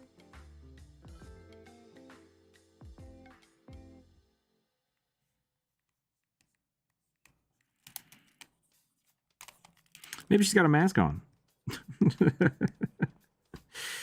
That could be something we do. Actually, I kind of like that now that I think about it.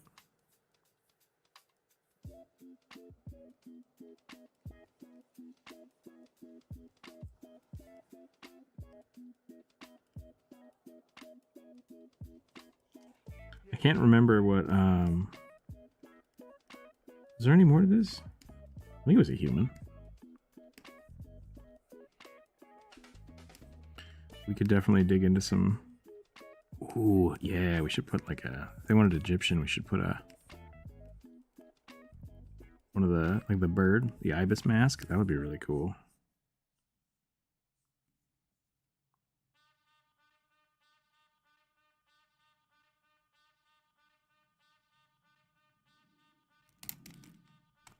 It's an ibis. That's the right one.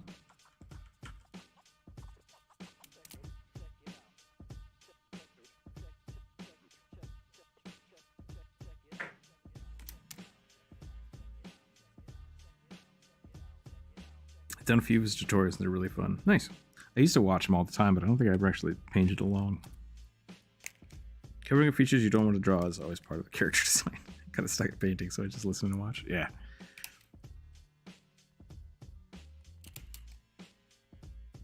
Very comfortable drawing masks. It actually helps me, like, really breaking down the face is kind of the thing that I need to do.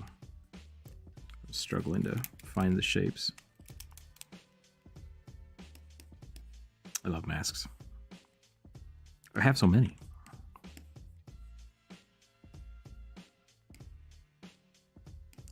I posted a bunch of my daily sketches and the not safe for work stuff on the Discord because a lot of them are not safe for work, but they all have masks.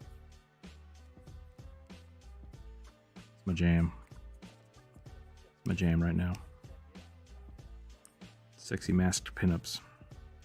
Weird. Spent 20 years of my life drawing big buff dudes, and now I want to draw curvy women. It's just where I'm at. It's just where I'm at in life right now.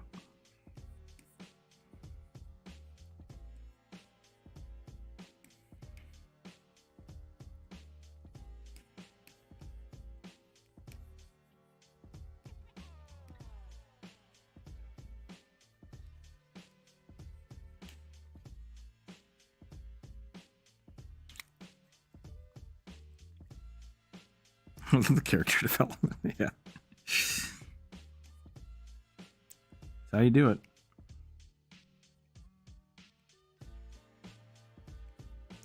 Fake it till you make it, right? Just go. Go until it looks cool.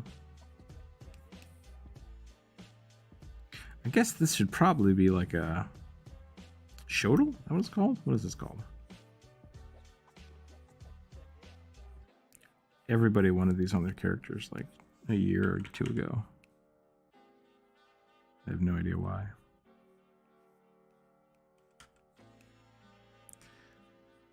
But I learned how to draw them because of it, so that's good.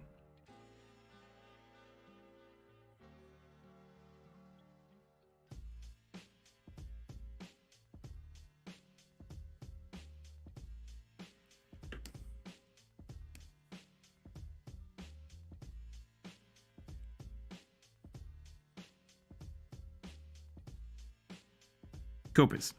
Kopesh? Kopesh. I think it's Kopesh.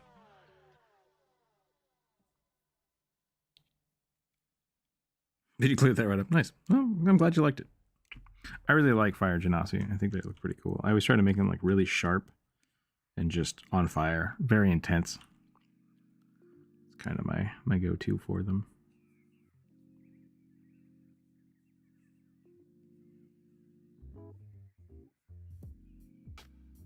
Actually, I kind of like this. Might give that a... Yeah, that looks cool. Big belt wrap.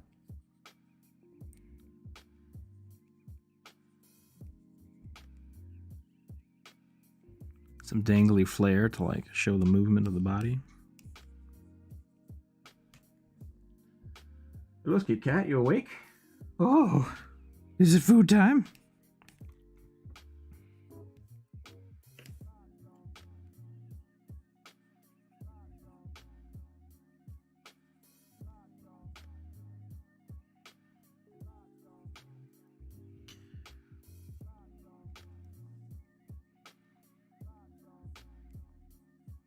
I think this arm is way too far away from the body. It should be like right here. So we're gonna scoot it. We're just gonna scoot the whole thing. Beep. Yeah, that's better.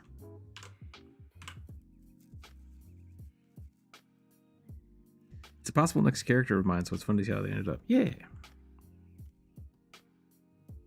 That's why I like doing this. I like doing the character viewer suggestion, because some people don't have the artistic skill or the patience or the know-how to just, play around with.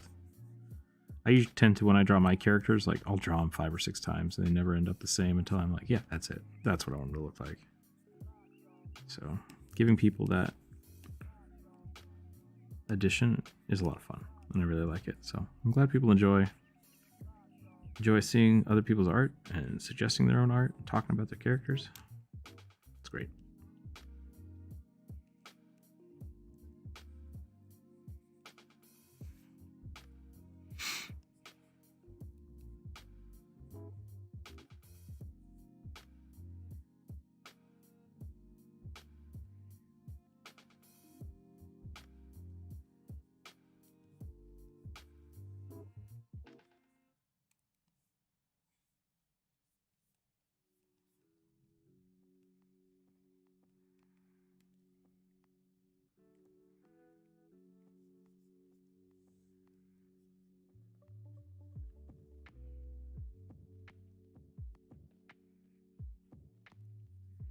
For those of you who are new and hanging out, we do have a Discord. If you want to check that out down below, I will be posting all of these in the Discord at the end of the day.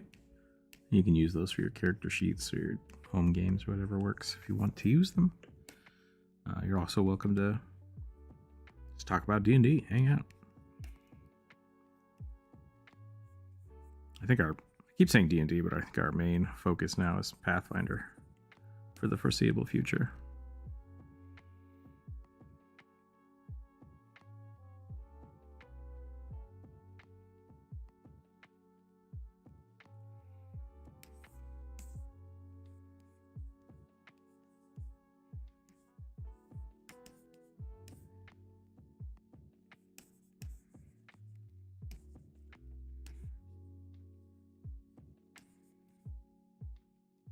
Okay, I think I'm about done with this one.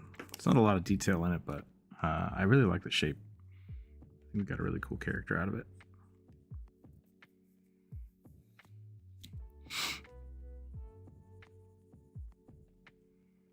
Yeah. The heck is this? I think it's just what was it, a dancer? I can't remember now. I kind of lost the plot and just started doodling. Human fighter, Egyptian style dervish. Yeah.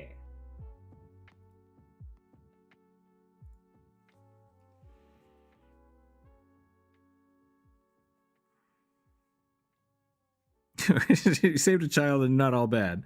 I don't know if those things are mutually exclusive. Like, you can definitely save people and still be evil.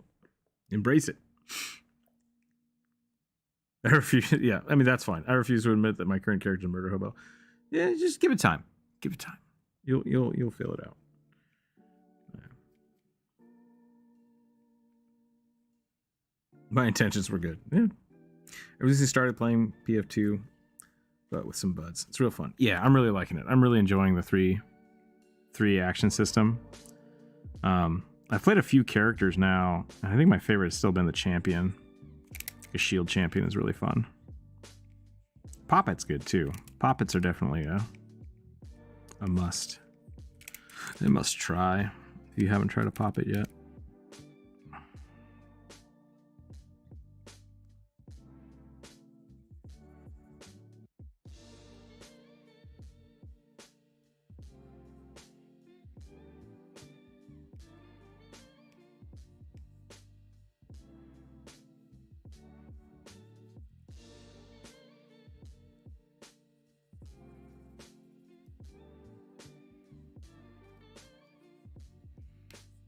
Yeah. Didn't Paizo just pull this ain't a new edition about releasing a new book today? Paizo? I don't know. Did they release a new book today?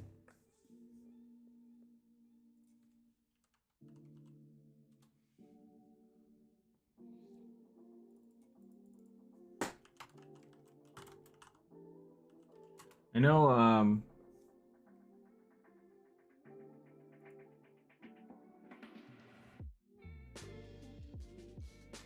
What is it, May? No, it's still April.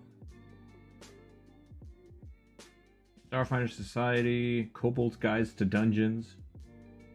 Oh, special edition of Grand Bazaar. That's interesting. I already have Grand Bazaar, so maybe they reprinted it. It's the deluxe edition. Interesting. Yeah, so they just released a special edition version of the Grand Bazaar, looks like.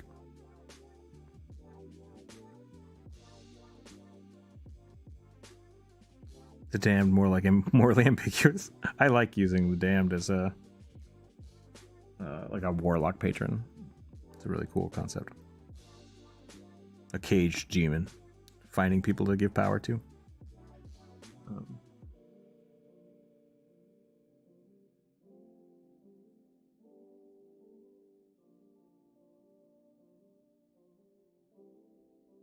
Yeah, it looks like they re-released the Grand Bazaar, which has been out for 2 years, a year or two.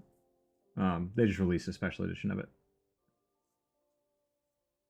Other than that, I think a bunch of it is just extra content. Yeah, little half things. I like it. I have the Grand Bazaar. It's really good. Kind of sold my soul to the Dragon God for Destruction guy. There you go. Has it been figured out who the next sketch is? It has not. It is 2 o'clock. I can probably hang out for another little bit. Let me get a drink real quick. I'm gonna take a quick 2-minute break to feed the cats, and then I will be right back. All right, hang tight, everybody. And then we'll roll some dice. Be right back.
Okay.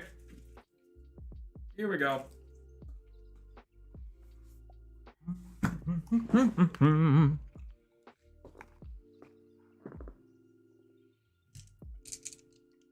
right, we're gonna roll some more dice.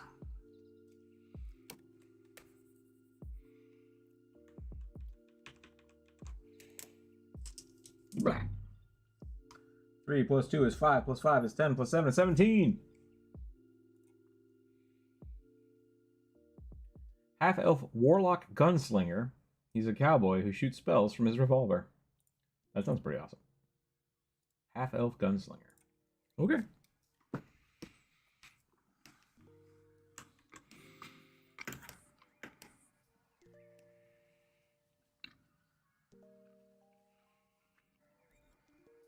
Pathfinder 2nd Edition Remaster Project. Interesting.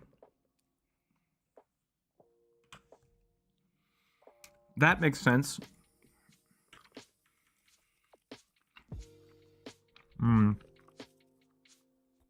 Sorry. I had a granola bar.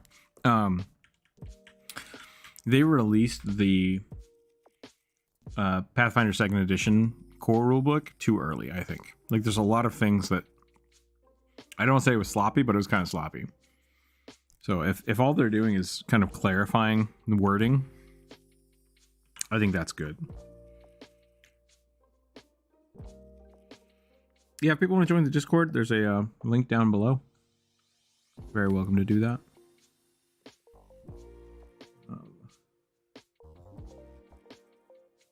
Gunslinger. Half elf gunslinger. All right, half elf.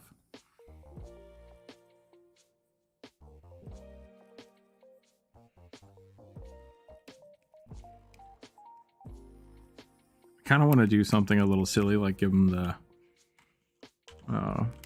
instead of a cowboy hat, give him the little, like, what are they called? Little trilby hat things, whatever the. Boop. That could be funny. Maybe he doesn't need a hat though.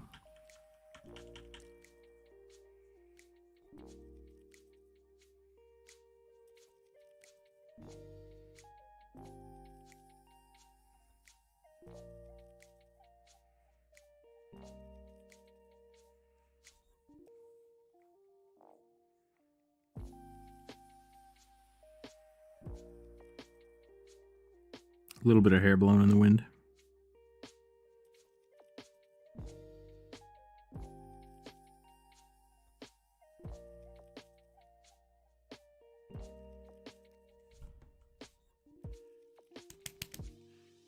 I can't do a lot, but what I can do, I do quickly, and then I need to take a nap. Warlock in a nutshell. That's pretty good. I like that.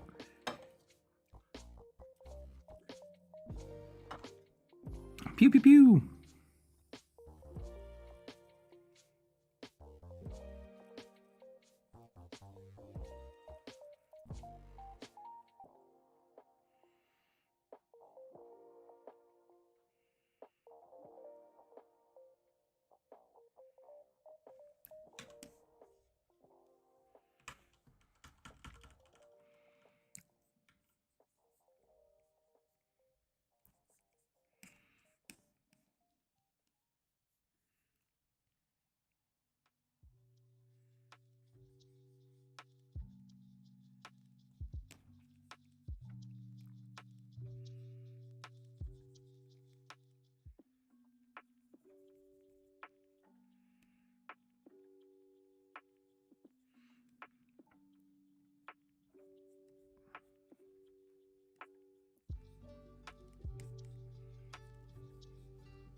Let's see what's going on here. I might have missed some stuff.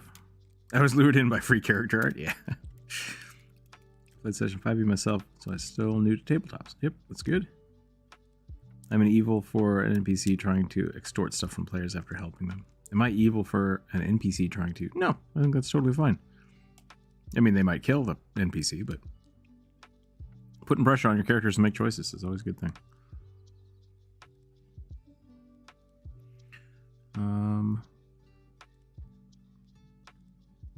Yeah, Kringus. For definitely, there's a, if you want to put your character on the list, or if you already have, did I write that down or not? I don't know. Essentially, I'll be back on Friday, and I might even work on some of this tomorrow, but it might be in the Discord. But yeah, we'll be back on Friday, and we'll keep working on the same list, and then next week we'll get a new list. That's how it works.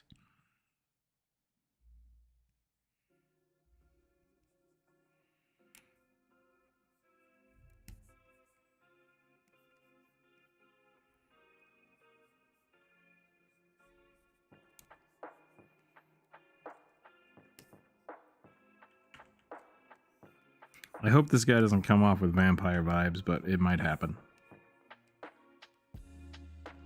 It might happen.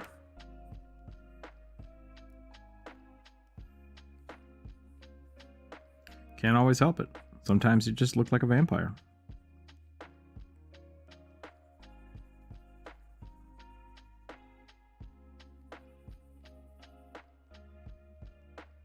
Is this a warlock? I think so. It's a gunslinger. It's a gunslinger that has a magical revolver.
Pathfinder Remastered is mostly about resolving the OGL needs and swapping over to Paizo's new orc license. That's actually true. I bet that is right. That makes total sense. No Discord doodling, only stream doodling. Give him one really big pistol, sniper rifle. That would be good.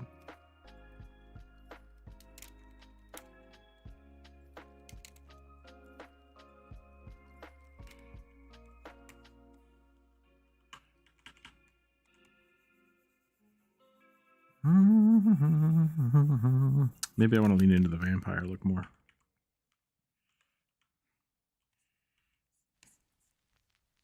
Am I drawing this really small? I feel like I'm drawing this really small. It's a little small.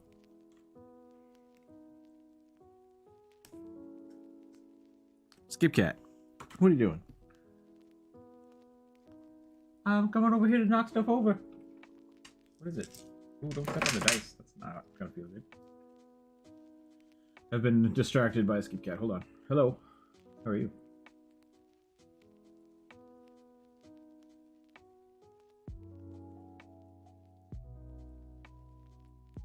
Oh, why? You don't need to be walking behind my controller. Why are you doing this? I'm just here to cause chaos. Sorry, everybody.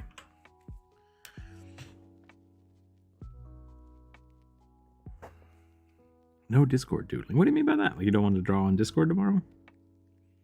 Or I should just not draw these guys if it's not on the stream.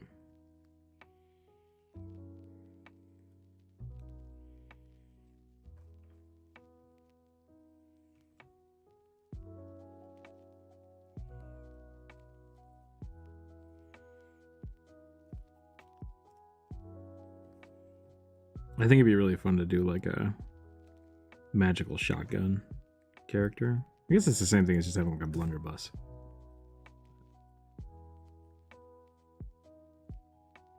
Old school coachman. That'd be a fun campaign, actually. Where you're just like running stuff from town to town.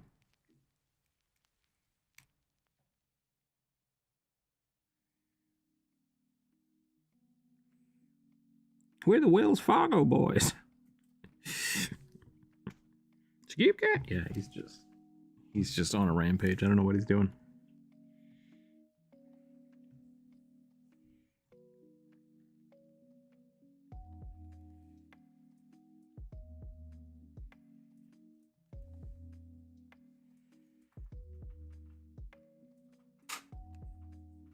I just hear him stepping on Jump Rope's keyboard. Like, what? Why?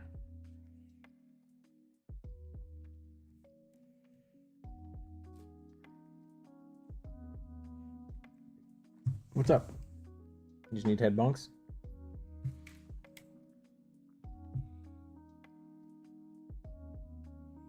Head bonks and screeches?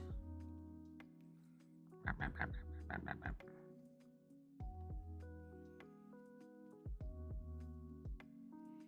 should find my cat.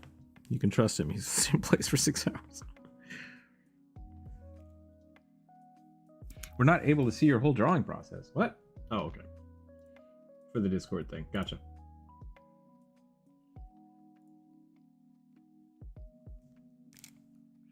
Yeah, I think tomorrow we're going to be drawing in the Discord, but it probably won't be this stuff. It'll just be a hangout for people to draw whatever. I might work on some like mini projects so people can draw with us. You know what? I think I'm gonna do this. I'm gonna go like a huge gun belt here. And then we'll do another belt, just like lots and lots of belts.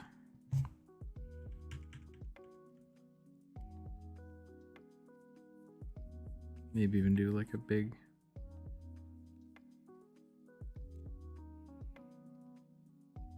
just Trigun levels of coat.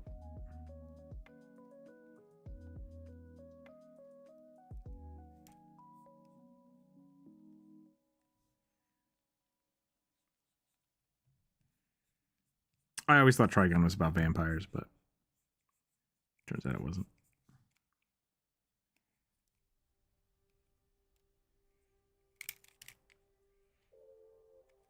I probably just kept getting confused with like Vampire Hunter D because they both have giant red coats.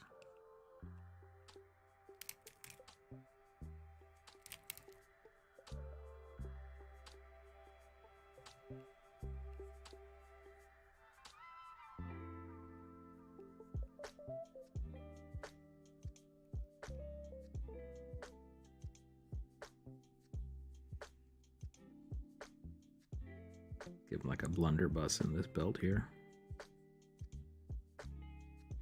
I really do hope they bring back like the spell slinger or like the wand slinger. I really like that concept.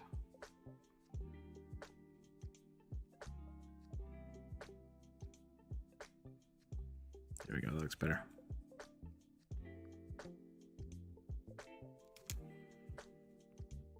Time flies when you're having fun. Yeah. Yeah, here it's I try to do them early in the morning, but I start them at like 11 a.m. instead of. It used to be earlier. We used to do them at 9 a.m., but no one showed up, so pushed it back a little bit. Why draw outside of the stream? We'll not be able to see the whole drawing. Well, I mean, I'm constantly drawing, so if I'm only ever doing it on stream, I'd never get any work done.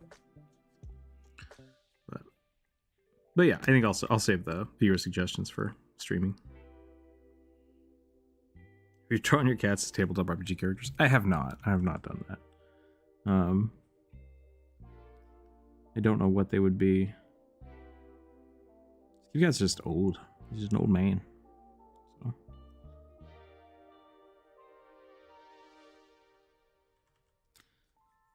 Pixel would definitely be a barbarian, I guess, because he's real dumb. Let me outside! I want to fight the possum!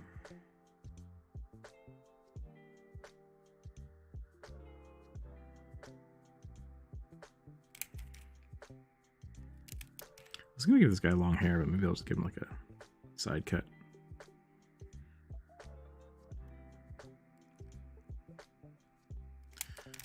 That's not a very cowboy.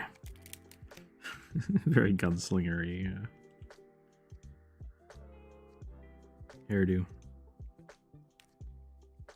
I feel like it should be a little longer so it's like in his face.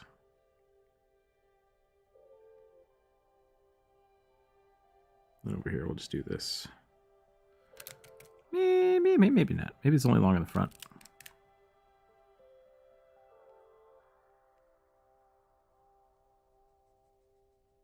I feel like I'm struggling on this now, so it's probably about time to call it.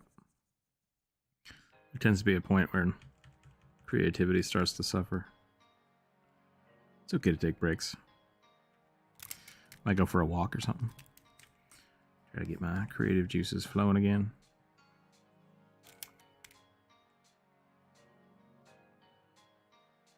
The more I think about it, the more my character is completely overpowered. Beyond forms of reason. I mean, I think the real thing you should ask is, like, are your stats overpowered? Or is it just, like, you've picked really powerful abilities? Because, like, there's nothing wrong with that.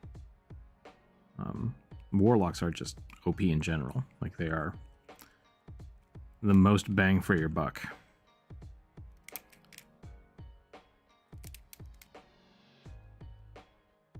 His skill... I feel like Warlock was kind of redesigned most recently, and so it has the least baggage trying to keep it to be something else, and so it's just real powerful.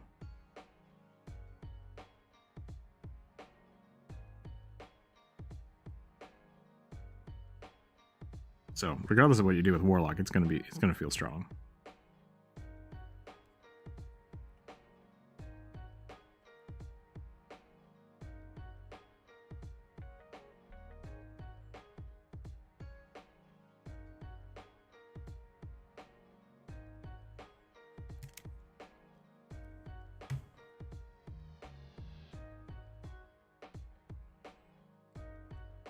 And yeah, two things kind of happen when you start playing the game. I think Kringus is right. Like you either feel really powerful or really weak. And so I think it's smart, especially when you have new players, that the DM lets you go a little high fantasy. Like just explore the game, have fun with it, see what is possible. And then once you're really comfortable with it, you can start giving yourself limitations. You know, it's not fun to play the game and always fail on rolls. It's really nice to get into the swing of things and understanding, like, oh yeah, I can do this, I can do that, and then rolls don't really matter as much as you understanding how the game works. So.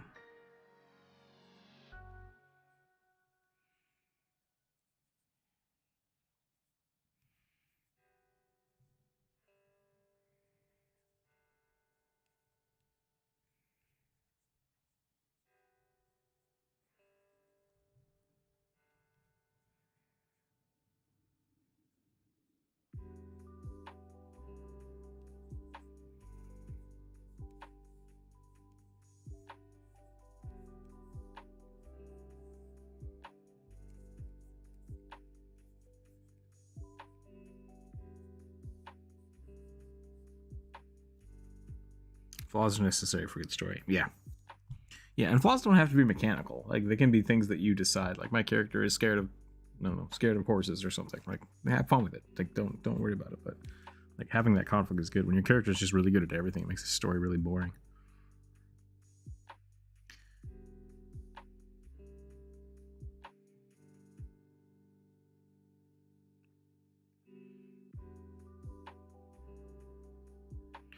Warlock is only strong because most DMs allow like one combat per short rest. Character flaws are better than stat flaws. Yeah, I think so too. I like both. Don't get me wrong. But like, yeah, characters that have just 16 plus in every stat, it's like that's not going to be as fun as someone who's really specialized in something.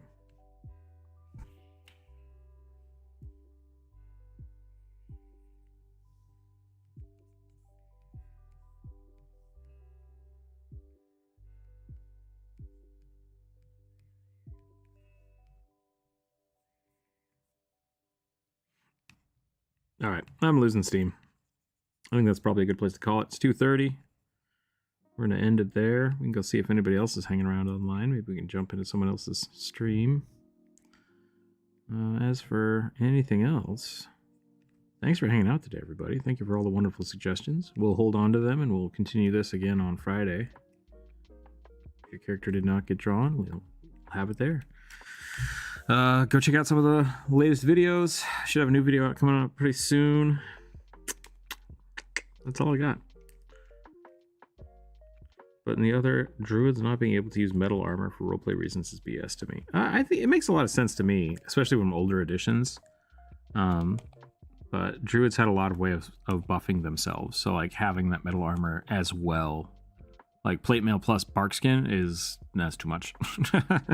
It's too much. But I don't know. Also, turning into a bear is pretty sweet. You don't need plate mail when you can turn into a bear. That's all I got. Let me do one more check real quick. Nope, not that one. There we go. Boom, boom, boom, boom, boom, boom, boom, boom.